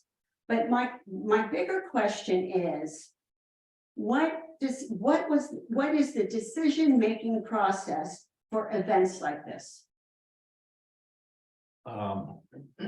It varies, but this particular event has been going on for years. So there hasn't been much deviation from the deviation in the Memorial Day parade and the vendors was primarily, we stopped doing it for the 2 years during COVID. We reintroduced the parade last year. We started ramping up some level of vendors. It was small, but it was very well received. So It was well received. absolutely. What was, okay, I'll get back to that. What is I'm not it? sure how long you want to go. You're beyond the 5 minutes. Okay, well, I would like to have my questions answered about the criteria that was used to determine whether to have vendors rather than simply enjoy the beautiful parade. Another question I have, if this was done by a committee, how were the members selected and who are the members and how many live in the first 2 blocks? I think also that there's a common theme here, that there's a lack of transparency. I don't agree with that. Well, I'm sorry. may I finish, please? Sure. Okay. The residents, the taxpayers, and the council learned at the same time at the last council meeting that there was going to be a Memorial Day parade. Councilwoman Meredith was also appointed the liaison to that committee. She knew ahead of time. The rest of the council didn't know, and the taxpayers didn't know. So in my opinion, that's a lack of I don't think transparency. that's a lack of transparency. It's a function of, we've done the Memorial Day parade and we've done this vendor deal for years. The vendors were done under event planners for a period of time. And then that, my understanding, did that have, when you have an event planner do it, do you have to have council approval? I never used an event planner for it, so I don't. Okay, but you're, okay. Last year, you did not have an event planner, therefore I was I don't explained think we to had one the year before either. I don't think we've had an event planner for years. I don't think. I know we had Sparks and we know we had, Passion Group. Okay. Okay, but where am I, I'm interested. So your question is, would that be approved by the council? It would be, yes. If it was an event planner, Yeah. okay, but if it's not an event planner, then it doesn't have to be approved by council, Right, correct? but the whole concept of a committee doing this has been going on forever. Who's the committee? I don't have the names of the committee, but the police are on the committee, Public Works, But council president. who initiated this? Our person who runs events for us internally in the administration. Tourism? Yeah, Okay, and how are these committee people selected besides the police and all, yeah? typically they've been kind of carry on each year and say we'll stay on and do it. So it's the same people over and over, repetition. No, there's a couple of new people that have raised their hand and say we want to be involved. How did they know about it? They volunteered to be a volunteer in town and they said, we'd be happy to do this. There's a form on the website that you can volunteer for committees and commissions. Okay, another issue I have with the parade. Last year's event netted $1,800. And when I had my post meeting with Councilwoman Meredith, you said to me the goal, you made the comment, the goal to the parade, to having the vendors on the boardwalk was not about making money for the borough. That's correct. Well, then what is the goal and objective of having that? Just like any other tourism event, you are trying to show your town, let people utilize your town as a destination. I'll give you an example. 3 or 4 people, last year I was on the promenade and 3 or 4 people took trains here, enjoyed the beach for the day, enjoyed the stuff on the boardwalk, and said they love Bradley Beach. We also know that these events on the boardwalk do not increase beach revenues. Oh, that's not necessarily true. excuse me, Well, the people I talked to last year came down for the day, went on the beach. two and or used three pumps. people, you said, Yeah, I just did a Okay. sample. okay. Okay, I think we got, if you Now, want to take just this. one more time. 4th of July. We have 4th of July events, right? Yes. And that is, who subsidizes that? We do. We do, at the expense of our neighbors, do Avon or Ocean Grove participate in that at all? I mean, we all benefit, the surrounding towns benefit from that. Do they help contribute with? No, they don't. No? Just as when they have events and our people go to their towns, we don't. Okay. And I just want to ask Meredith one question, Councilwoman. When you were appointed the representative for this vendor on the boardwalk, how did you feel about being in conflict with the Business Alliance that I know you were so active in? And that the goal of the Business Alliance is to promote Main Street.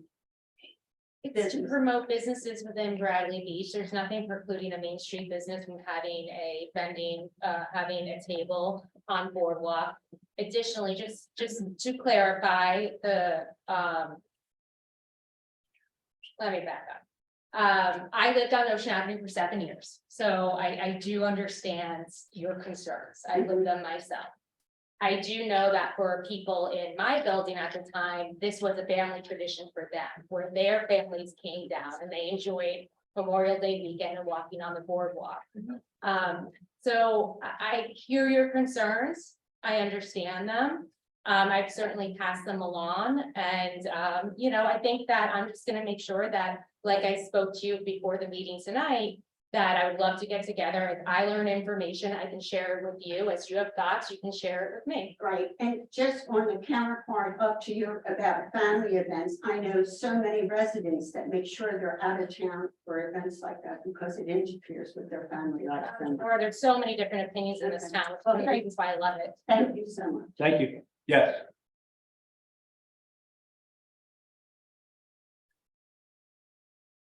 Julie McKinney, 605 Newark Avenue. I just wanted, I have a couple of comments on a couple of issues in regards to the Biazi building. I agree wholeheartedly with Mr. Councilmember Gubitosi.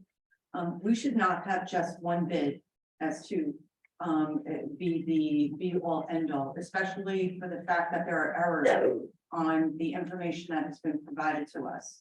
We as individuals, if we were doing anything at our own home, we would get multiple cost estimates and everything else. There's not a blank check here to just keep giving out money. And the fact of the matter is the Biazi building has seen better days. And we really should think about maybe it's time that it's worn out, it's time. And I will also say is, I'm very, we definitely want to protect our employees and everybody else. But at the end of the day is, the taxpayers have to pay for this. I'm someone who, like yourself, Mr. Mayor, worked for $1 billion corporation, went through renovations, relocations and everything. And in today's day and age, maybe people have laptops, they can work from home for more space. You have a very large office, maybe you could share your office. The other office that was just recently renovated, there's space there. People can work from home. People have to realize retail space. We can't have people working Why not? because. There are certain positions, controller can work from home, there's all different kind of positions where in today's, please let me finish, this is my time. The fact of the matter is you can be, you have to look at things differently. Yes, there are many positions that cannot work from home because they are very customer service oriented. In But there our can town, be- that's the But majority. there can be job sharing. We have to, during my days when I, again, working for a very large $1 billion engineering firm, we had to share conference rooms is what we had to do during renovation for like 6-7 months when they were renovating our building. So there are things to do, and it might even behoove us to, economically, as to maybe move people into some retail space. It's temporary, and there are nice, clean facilities. Lots of empty buildings across on Main Street, so maybe that's something we should look at temporarily. But it's time to think out of the box. We renovated a building, unfortunately, knowing that there were problems, so I do take issue with that. And I also think the fact of the matter, if we're gonna spend probably, when everything is said and done, probably close to 200,000, we better know what we're getting ourselves into and if it's worth it. So full in alignment with Mr. Gupatosi as to let's get more bids. Thank you. Because I'm not done. Okay. Thought you were Okay, done. no, I'm not. So please hold your thank yous. I appreciate that. Secondly, you made a statement in the beginning of this meeting about everybody working together. We're being better at it. I know last meeting I got up here and said, I really want to see, I was very disappointed over the budget workshop. The fact is that the council members were not provided information. This is not a private company. This is a government. This is a municipality. These are our tax dollars, okay? It's not secret. This stuff will be put out for us. Absolutely. Okay, so Mr. Mayor, why are you not including the council members? And I am. do not, Council. wait, Mr. Gupatosi, have you been given very good information and being included I in have this no budget? information, as I stated. I've Mr. been asking- Noble, I've been have you asking been the- provided information? No. Ms. DeMarco, have you been provided I have information? a meeting scheduled for next week. But have you been provided information since the last meeting? We received an updated spreadsheet. And how factual was it? Did you get There are everything? mistakes which were raised and are being addressed. Okay, so, but the fact of the matter is, you are not being inclusive and it's coming across loud and clear. You said at the last meeting, and you made that promise to me as I was up here, that you would be more collaborative and have a partnership. That is all we're asking for. Yes, It's- and I would say, I'm still not done. Please Well- you will have your time, but let me finish. I'm trying to be cognizant of the 5 minutes. We want everybody to work together. We want Mr. Marco, Mr. Potosi, Mr. Noble, Mr. Weber. You are part of a larger group. Mr. Mayor, it's just not you, and it's just not the VA. What Mr. Potosi spewed off here a few minutes ago, quoting numbers, allocations, this and that, blew everybody's doors off, okay? He is an expert in these arenas. He has worked for consulting. Please don't roll your eyes. well, Okay, no, no I time. take a little bit of exception. You're making comments that just aren't really that factual. He's not a CPA. He hasn't worked for big global corporations. No, I didn't He say. doesn't know numbers. He hasn't run businesses. No, Please tell me that. All we're asking for you to do is, obviously, this man is highly intelligent and very good with numbers. That's why he was voted in again. Please utilize the talent that you have. We are better together. There's no I in team. Yep. So do not cut me off. I'm not I done. didn't cut you off. Okay, so I would like for us to all work together. And then my last question is in regards to the professionals, okay? Seems like there's one side and there's another side. So, Mr. Gupatosi, you made a comment on some of them, one of the attorneys that you were not happy with. Mr. Noble, you said you did your due diligence as to why you're not happy. So what's the difference, Mr. Marco? You support the mayor. I'd like to know, what is your difference in supporting him with the professionals that he wants on board? So just to be clear, this isn't as my vote isn't my support for the mayor. My vote is for the support of the professionals being nominated by the mayor. And So, but and why do you think, based on the differences, and what I'm trying to understand is, because this is gonna go around and round and round. If there isn't consensus on professionals, okay, why do we keep putting the same people up? There has to be compromises, and we're looking for compromise, and it has to be what's best for Bradley Beach. what's Absolutely. best, the CME contract should be, as he said, 1 year, shouldn't be 3 years. So I want what's best for this town, and I think everybody does. And I want to ensure that every single person, you, Mr. Marco, Mr. Gupatosi, Mr. Noble, and you, Mr. Mayor, and Mr. Weber, I know he's not here, are doing what's best for Bradley and not what's best for special interests, donors, and everything else. Because I want to see what's best for us, because we are spending way too much money on this project, that project, this. Everyone says minimal cost. You said, a couple $1,000. Couple $1,000 is a lot to this small community. We're 0.67 square miles. And we have to start thinking about every dime we spend. And we've got to stop the spending and the special projects and have priorities and have a bigger plan. So I would ask again, Mr. Mayor, are you going to be more collaborative, work as a team, And we all want to hear from you that the next meeting, that you have all been together and for more than 1 hour to work on this budget. We have a schedule. Just one point. Yeah. It's now 8 minutes, just so that you know. Okay, So are you going to commit to that again? I am committed to that. Okay, well then the proof is in the pudding. I'm hoping that the next meeting that we are Thank you. going to see Yeah. something else. Thank I really do hope so. Thanks. Thank you. Yes. Sorry. Rich Despin, 600 Third Avenue. Sorry I missed the last council meeting. That's the second meeting in the almost 10 years that I've been here, so I miss seeing you guys. With regards to the Velocity Center, it's been made abundantly clear that there's a need for more space for our employees. Over the years, I've seen that occurring. It's been made abundantly clear the last time that this was discussed with a lot more people in the room that you have tonight. And I walked away from that with a very clear understanding. There was a feeling that you don't want to make any shortcuts. Let's do it right.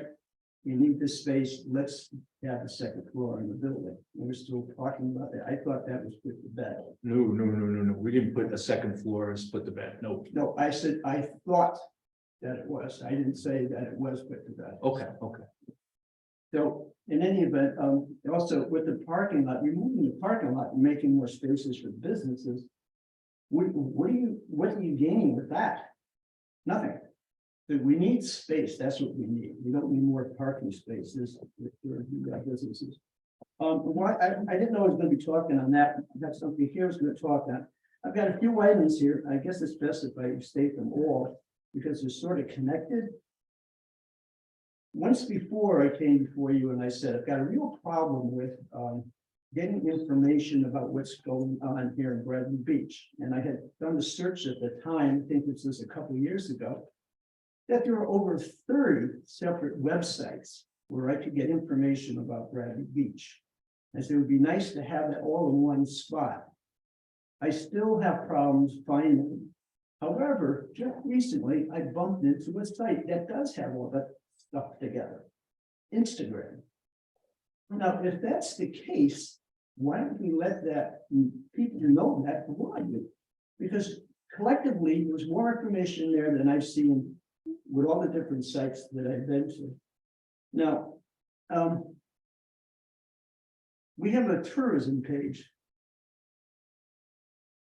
And there's links there. One of the links is to Instagram with a hashtag visit Bradley Beach. When I went there the other day, I started counting how many ads there were for a law firm. It looked like they were promoting, but giving people ideas for divorces. I stopped counting at 100.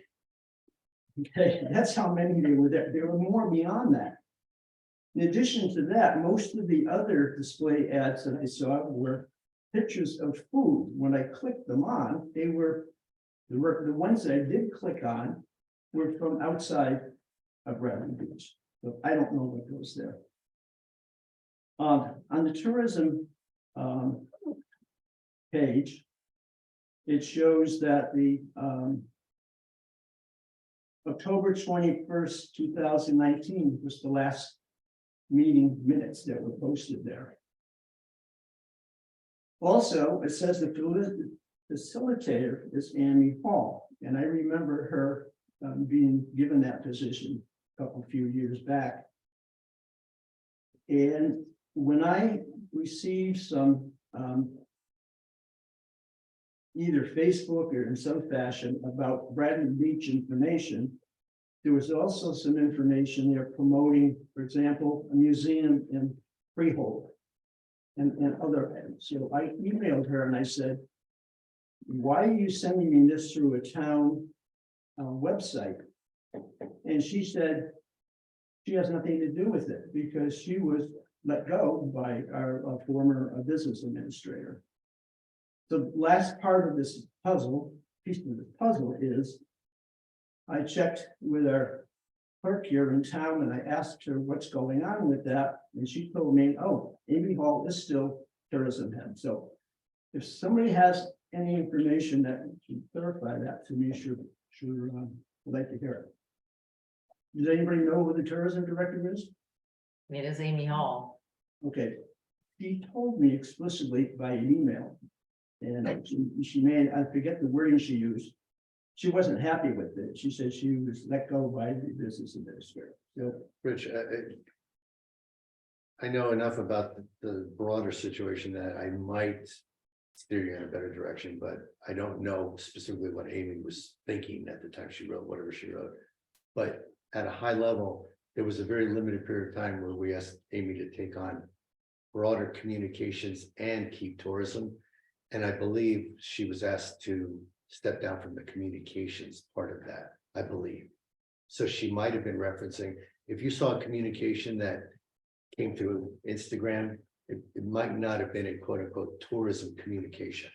And I'm just speculating here, but that's the only thing I can think of. okay, so the tourism page that has the link to hashtag visit Bradley Beach is not at Bradley Beach. I truly don't know. I believe it is. We've consolidated on this website. One of the things that has to happen that's ongoing is trying to clean these old Facebook pages or links. So that's an ongoing project. But you raised good points. I've jotted them down and I'm gonna ask them to take a look at it. Good, thank you very much. Thank you. Anyone else? Yes.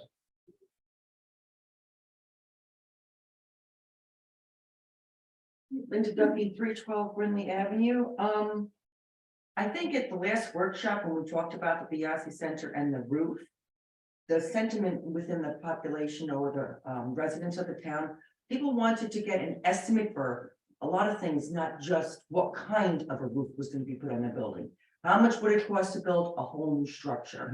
How much would it cost just to knock it down? I mean, different things. But anyway, I don't want to get back into that because it's a long story for everybody up here and it's getting late. All right, you know you have leaks here, well, fix those immediately because you don't want to have any more problems with the assets of our. Excellent. What are we doing with the pump house on the beach? Right now, nothing, Why? because it's not a priority right now. But could it be used for something else? I don't even know what's inside it. I'm imagining huge turbines and things like that. No, it's pretty empty.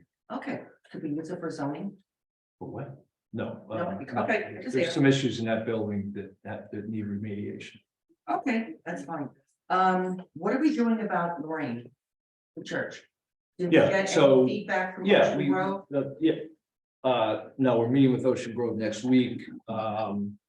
We got an appraisal that the council has. We sent that out as soon as we got it. We're waiting for any comments back. It's a draft appraisal. We'll finalize the appraisal. We should have the survey done by next week. And then we need a go forward plan. Okay, great. So this is from Jean, Miss Leahy. She wants to know, what about the Airbnbs? There's a subcommittee that's gonna hopefully finalize that introduction within the next few weeks. Okay, that's perfect. Thank you very much for everything. Thank you. Thank you. Yes. Thomas J. Colan, 612 Third Avenue. Mr. Kernbach, your descriptions tonight have been very refreshing. I missed that for a while, but you were very concise and you laid it out, and I really appreciate it. I look forward to more of your reports, and you were correct. This was the proper time to talk to council. And those type of interactions should have been happening the last couple of years.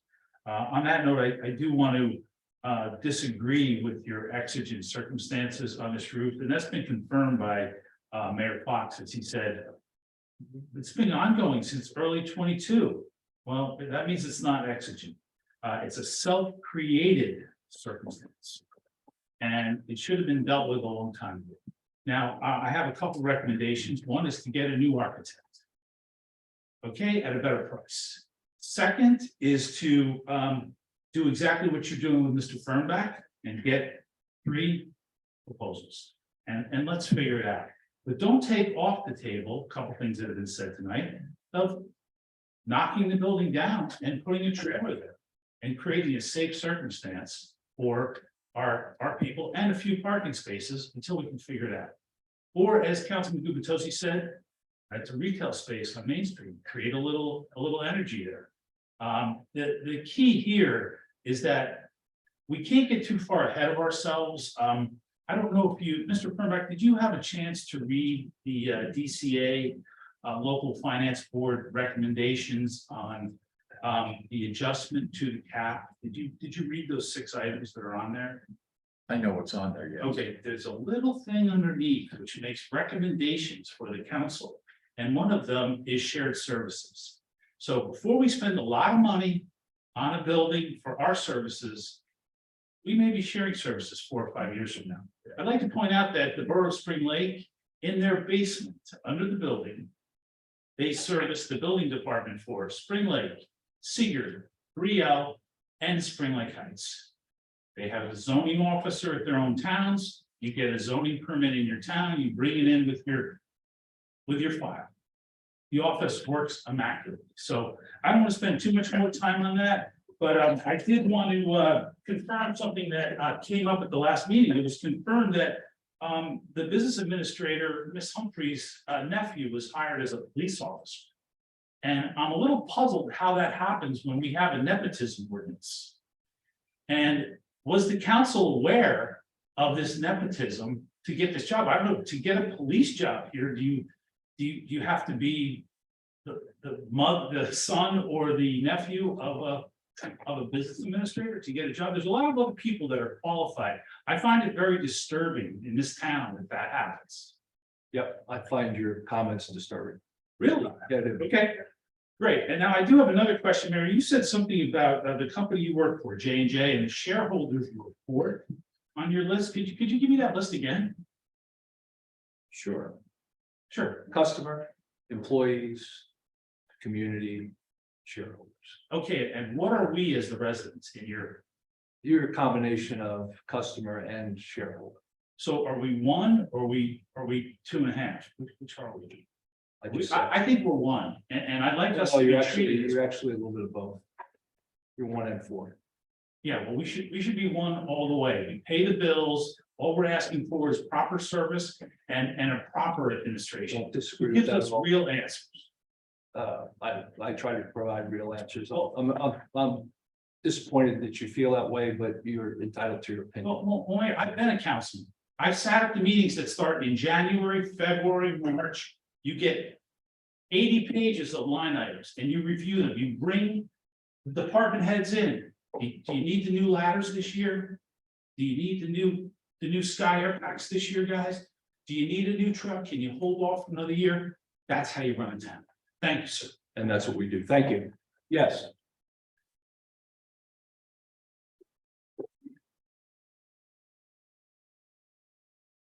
Nancy Meadow, Ocean Park condominiums. Regarding the workshop discussion on the beach.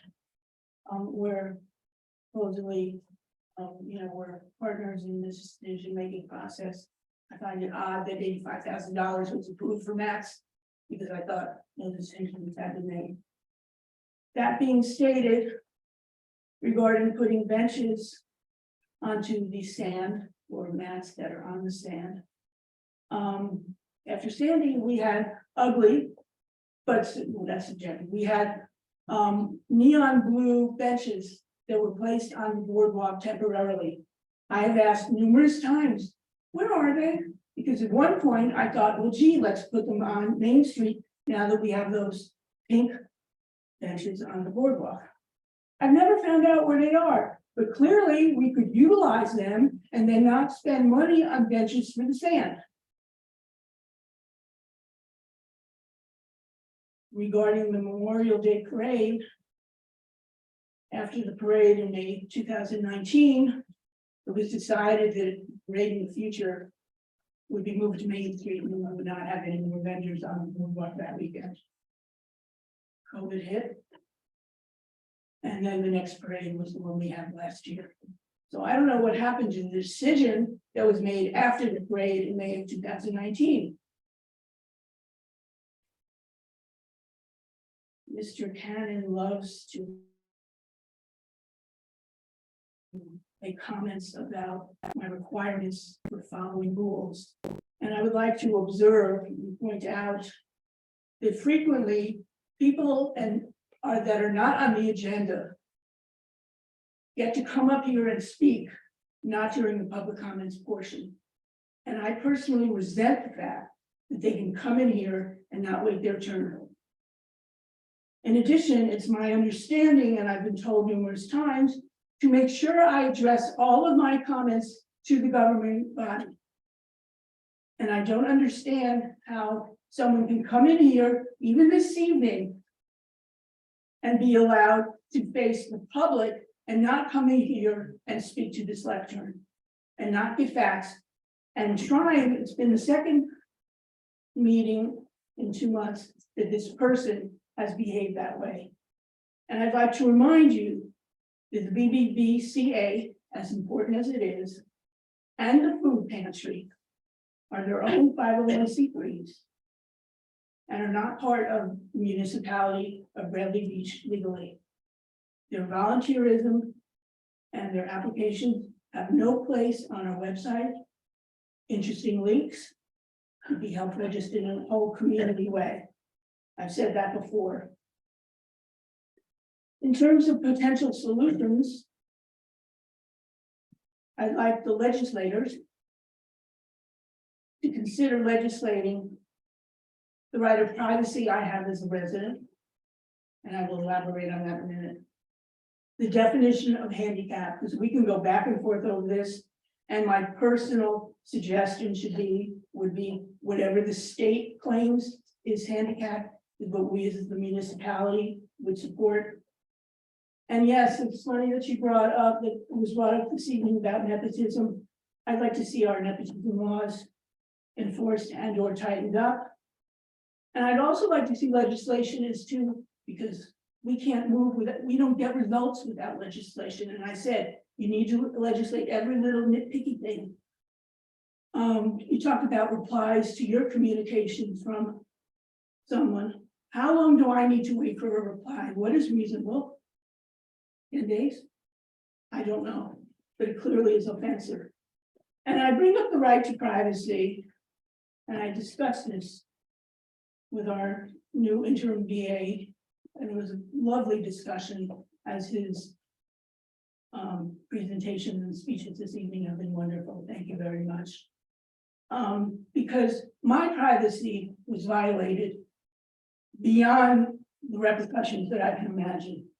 Years ago, when I was forced to give my email, or I couldn't have a locker, I was told that the person who I gave it to would never disclose it to anyone. Imagine my surprise when I got 3 emails from Community Pass.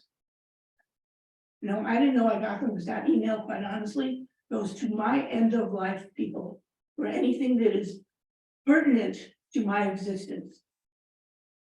When I answered the phone, they said, I'm glad you're not dead. How dare that information be given out?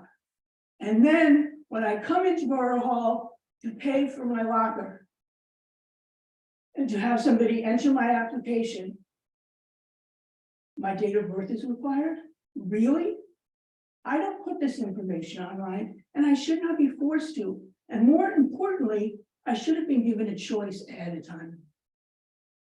So again, let's legislate how this borough handles and respects right to privacy. And then I wasn't even offered the handicap option. So I guess I got to now do a new submission.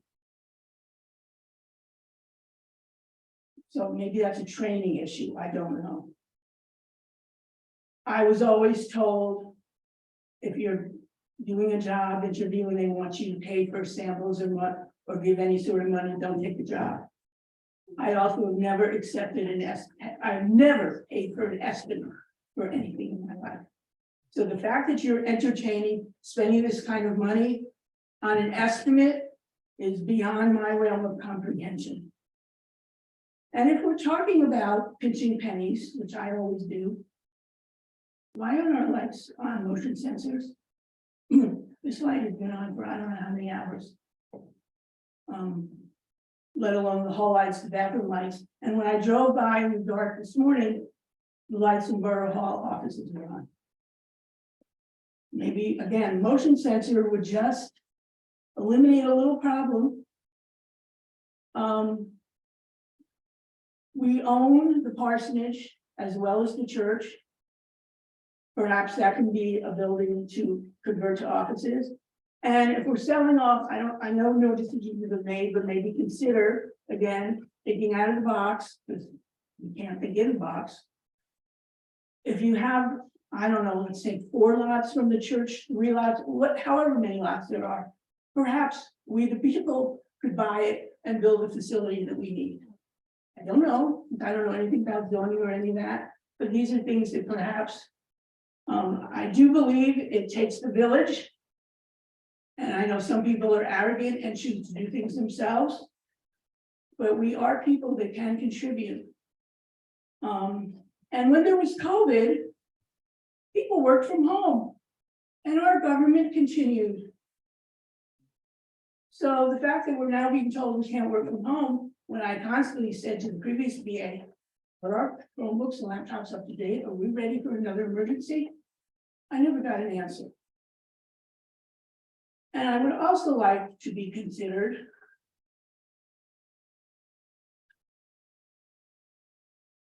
that. You're at 5 minutes, you're at 5 minutes. Okay, I'm still at 8, 10. I'd Yeah, like you to you're consider, fine. this is very helpful. Could you please wrap it up?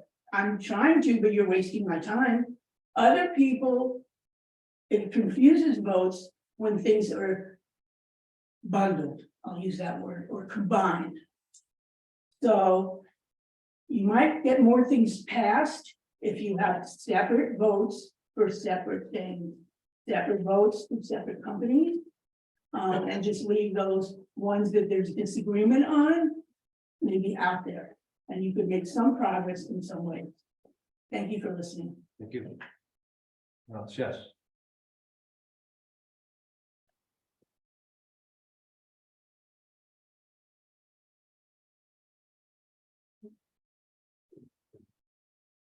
Brigitte McGuire, 610 Brindley Ave.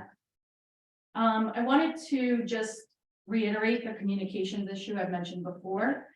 Clearly, with the mayor and council communications issue, employees not feeling confident to ask for back pay. And now I have a third one I'd like to add on. Today I called the borough office about the mercantile license that Tom mentioned before. And I called just to get an update on the reimbursement, if we're gonna get one. And I spoke to someone named Allison, who she did clarify later in the call that she was covering someone and was new. But she had a lot of different answers for me regarding this mercantile reimbursement. She first said municipalities don't do reimbursements. That was number one. I said, well, I see reimbursements on the bills list all the time, so that doesn't make sense. Well, you can contact Michelle. I said, I can contact Michelle, but Michelle was the person who confirmed why Tom got his check back standing there the other day. So then she said, well, you could talk to your governing body. And I said, well, they don't handle mercantile applications. So I said, I'll follow up with Michelle. About 10 minutes later, I got a phone call of her apologizing because she said, I think I handled that poorly and I feel like you maybe felt like I had no answer for you or I didn't want to help, and I appreciated that very much. However, since we're on the topic of customer service and shareholders and customer service being a priority, that was a very poor way to answer a call regarding a reimbursement that has been on a mercantile fee that has been demanded by our business for all the years since we've been open. So I just think that that has to be definitely dealt with, that maybe be kinder on the phone, just in customer service needs. That's all I called for. So with that, hold on a minute.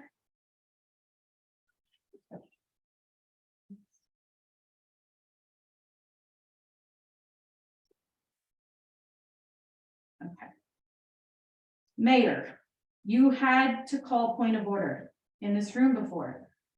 We have sat for hours in this room for previous meetings where Sedembrino presented twice, if I'm not mistaken. There was no mention at all about this roof on this building being part of those plans. So when this news all just came in as a surprise this evening, and you sit to explain that 18,000 was part of this building, I'd expect that there would be huffing and puffing in this room on top of having a 20% municipal increase in our taxes. This may take months, as you say, but we need way better preparation, presentations, and pricing. We need transparency, honesty, and professionals working with us when we ask for other options. Frankly, it's a waste of our time when only you get to decide what this borough needs, what professionals we hire, and what bids we decide on. We are the taxpayers. We are the shareholders. We are the customers. And we get to do things together, not just the strong mayor. I'm exhausted of fighting this battle.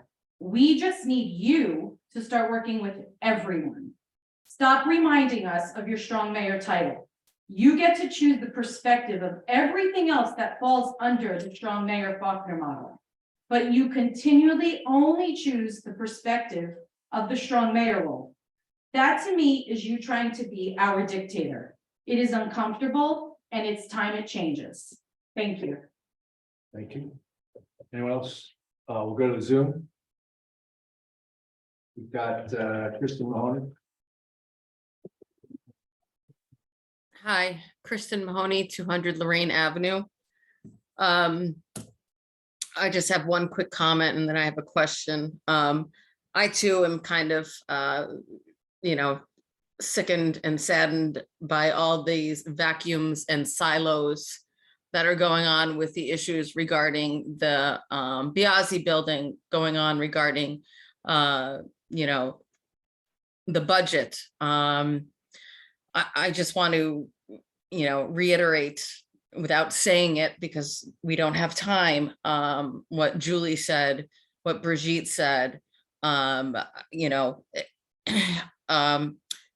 are your clients. We may also be the shareholders, but I don't think much is going to get accomplished by the way things are being handled. I voted Al back in because of his knowledge, because of what happened last year with the budget and what I see now is happening with the budget, which is really making me very nervous. And it's painful as a shareholder / client to sit here and watch this meeting go this way again. It's really disgusting to me. The other thing I'm here talking about is the fact that I applied for a dog license exactly a month ago today, on March 22nd. I filled out the forms that now could be done online, and I thought that would be fantastic. And I received a note saying they received all my information, and now it is March 22nd, and I still have received nothing in return about my dog license. I called 2 weeks ago, and I was told by somebody in the office that they are running behind. And so now I have a dog with no updated license. And this is a problem because our dogs need to have updated licenses. So I was wondering if anybody knew what was going on with the animal control officer in Bradley Beach and getting our dog licenses. This is the first that I've heard of it. All I can say is I'll look into it and see what's going on. I wasn't aware that there was a problem there. Okay. It's nice to be able to do things online, but it's, a month is an awful long time. I mean, I'm nervous to walk my dog in Asbury Park lest I get, some big fine for having an unlicensed animal. Thank you. Thank you.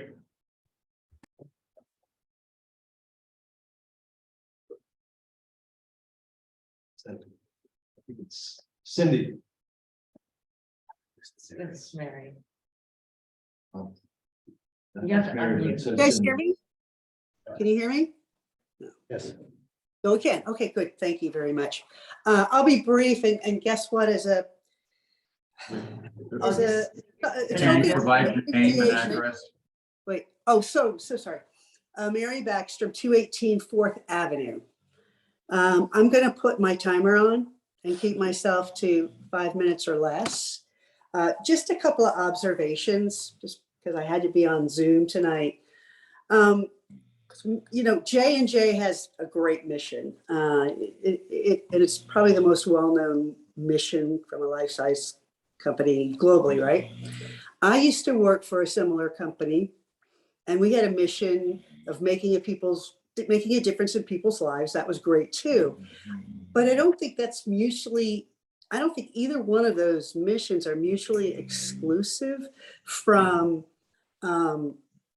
having a transparent process. I mean, yeah, we all get bids when we're getting our own roofs, but in both our companies, when we competed, we had procurement departments, and they were spread out between clinical and all the groups because they were, for them, you know, it was not a one-person decision. There was a one final in that case, but it was a buying group. And I do tend to agree. I don't know what the right amount is. I certainly wouldn't want the council involved in minutia. That's my personal opinion. But I think on some of these larger things, and I also want my council prepared. And nobody can prepare, I guess, except possibly the mayor, Mr. Fehrenbach, and maybe Meredith, I'm not sure. If you're getting things right before. And I've seen that happen at prior meetings, I feel like. I think that's a poor process. I think there should be some time frame. Listen, I know what it takes to get a report out. And I don't know the right time, but it's got to be more than whatever it was, an hour or two before the meeting. So just what I see as a process opportunity. And our companies, so with the procurement, and so you guys are our buying group, our procurement group. And that's how I think of that. I can't tell you for what types of projects or how much, but you know, that's just a point of view. Regarding, I really don't want to talk about the roof of the Biazzi Center. I just want to tell you an observation sitting on the couch here. For a while with the questioning behind that, I felt like I was watching three-way ping pong between the mayor, Councilman Gubitosi, and Mr. Fehrenbach, the BA. And it got a little long. And I felt like I was hearing a lot from the three of you and ping-ponging. I would like to hear more from other council members and have the opportunity. And I don't know what, I'm not telling you how to do it, but each of you should be actively soliciting the opinions of the others. Because that's what we want to see. We want to see that interaction. We don't want to hear, well, I can barely respond because I got it 5 minutes ago. But that's what we want to see. And listen, I'm a supporter of Al for sure, but and I love what you do, and I love you have that financial acumen because it's really important. But the whole thing with the one vendor, this is what I felt like, Mayor, and you are not trying, you're not trying to do this. And the BA, I felt like it's a reasonable request, right? With your procurement departments, they're going to ask for at least 3 bids, depending on what it is. And I would assume, I don't know who does that in our borough. I assume it would be the BA or whoever. I don't understand where the 35, you hired a consultant, or I don't know what that means, but it's pretty common practice where, whether it's in a corporation or a house, or I would hope in a borough or town. So I didn't see that as an outlandish request, but there was a lot of the BA and the mayor, and again, it's just an observation. I'm absolutely not criticizing, but you threw everything but the kitchen sink at Al about why you could not get multiple bids, and you know, lives were at stake and so forth. Now listen, one thing we can all agree on, our employee safety is number one. I totally get that. And number two, we want to have safe buildings that serve our purposes. So no problem there. But oh my, I'm over. So anyway, I'll quit. I will quit for now. I'll stay true. Thank you for letting me speak. Thank you. Thank you. Is there anyone else? Yeah, Randy. Yeah, Randy.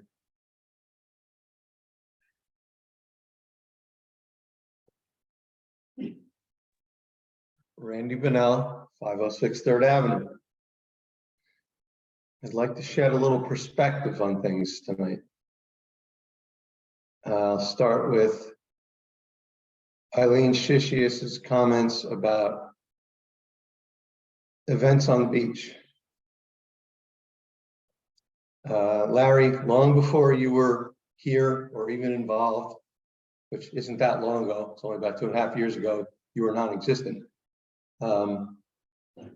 I did a lot of research, and there's only one thing that promotes beach revenue, and that's hot weather. We had a Memorial Day festival where it was 50 degrees, and then 3 weeks later in July, it was 90 degrees, and the beach badge sales were 4 times. So when you say that Memorial Day festival promotes business, no, that's incorrect. You're misinformed and you haven't done your homework. And I'll give another perspective here. A couple years ago, when we striped Newark Avenue, you put out a memo and you actually signed as a representative of the council. And it had to do with the striping. And in defense of the striping and all of the residents who said that it didn't bring any more parking spaces, you said that Avakian did a study and found that we lost 1 or 2 spaces because of parking. And I responded to you by saying, did you do a control study? And the answer was no. Avakian didn't do any studies before we striped it to find out what the parking quantities were. So in effect, you lied to the public. Okay? No, I'm not done. I'm not done. Well, you are done in And that. I made it very clear to you that you were never to put out another letter with my name on it saying that I agreed with a study that you did when it was incorrect and had no control study. Thank you very much. I never put a letter Good out. night. Council, I'm sorry, yeah. Okay, good night. It's unfortunate, but we're not gonna engage when you start making. Deal with, goodbye. Okay, there's no one else, so we will, no. Yes. I'm sorry, one last one. There are no emails. If there are, they're captured in the, you have to come up. They're captured in the Erica's email. My name is Constantine Vardas, attorney ID 03756-1998. I represent Mr. Anthony DiPaola, homeowner on 414 McCabe Avenue. Regretfully, he was issued a stop work order, notice of violation, and has been lingering with neighbors complaining, public wealth, welfare, and safety endangered, and basically made a pariah of because of a requirement that the town has imposed on the homeowner having an obligation to go before a council, yourselves most respectfully, which has never happened. We were told that it was on the agenda. Obviously, it doesn't seem to be on the agenda. It is on the agenda. And to the extent that it is, what's appalling to me is that a land use board would not at least tell the homeowner, let's get the approval from the council before they spend almost $500,000 on something that the council is going to vote no on, or something that the applicant could have been readily available on other occasions rather than have to sit for 5 hours and pay a professional for coming here to be facing the uncertainty of approval or rejection some 5 hours or 4 hours into a meeting. And what's appalling to me about this is that he's already built a house. And he's already been punished. But irrespective of what the members of this council and the mayor do, he's got to go before a county who will appeal the decision that was issued by a building official, yet he had a resolution. And the engineer says, well, we told you, Mr. Homeowner, that this is what you have to do. And I will respectfully note, Asbury Park doesn't do it, Belmar doesn't do it, Avon doesn't do it, Belmar, Lake Como do not do it. Procedurally, it's done a lot differently. And what's really hurtful to people that are trying to do things and not waste the council's time or the professionals within this town's time is that it's all done in an efficient manner.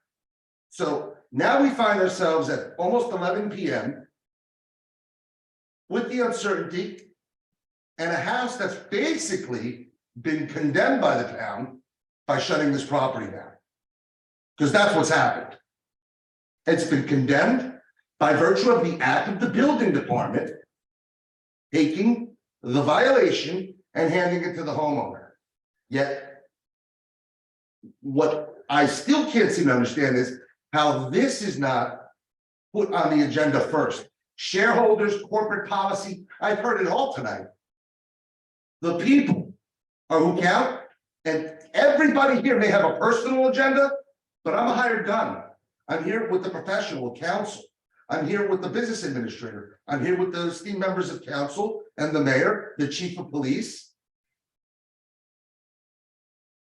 And here I find myself having to say, so now we've been shelved yet another week. Yet another week. And no matter what happens tonight, the property was built for naught. This poor guy should sue me. I should notify my malpractice carrier, because at the end of the day, why did he move to this place? To hear all this. I concluded, whether they approve it or whether they don't, I'll take the legal recourse because they have to revisit this. The town has to revisit this. You don't allow a homeowner to build something, be shut down, punished, and then tortured. Because now, if he is rejected, the elevation on the house has already changed. We've got a problem, Houston. It's a big one. And I'm sorry that I'm frustrated, but I work. I'm in my office at 7 a.m. conscientiously. I've lived in this town since I was born. And I've never, ever seen something like this. I could expect to see it in Athens, Greece. I can expect to see it in the Ukraine, but I don't expect to see it here. It's just terrible.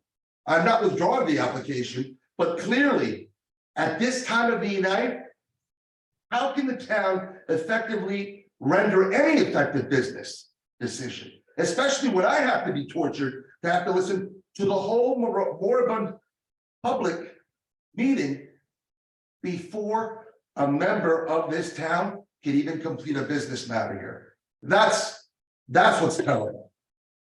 Anyway, thank you. Thank you. Okay, we will conclude public comments, and we're gonna make a motion to go into executive session pursuant to New Jersey statute 10-4-13. Second.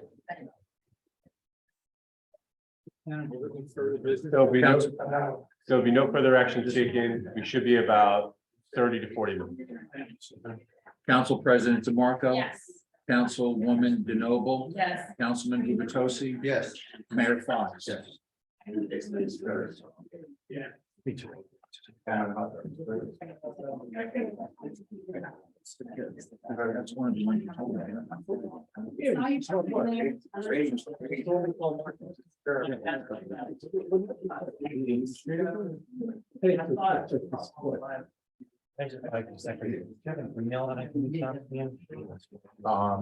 Yeah. Well, that's fine. Yeah. It's just BA. BA and Bradley Bradley Beach. Beach. I know the. You know the rest. The domain, it's PA is the domain, yeah. Just PA. Thank you.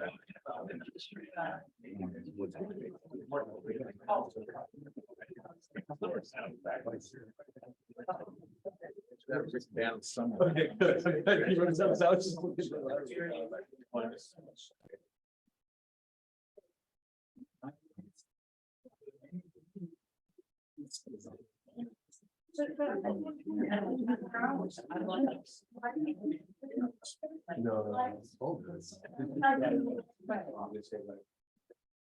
This is going on there. I'm sorry, one block. Two block.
But you said you left it on.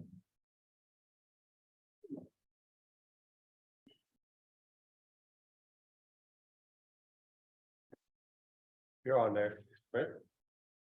Well, make a motion to adjourn the meeting. Second, Council President DeMarco, Yes. Councilwoman DeNoble, Yes. Councilman Gubatose. yes. Mayor Fox. Yes. Thank Have a you. lovely Thank you, evening. everyone. Thank you. Michelle, thank you. Please tell Allison I said thank you. I will. Greg's floral. Makes it easy, right? Greg and Greg. I don't know. Luckily, I don't talk about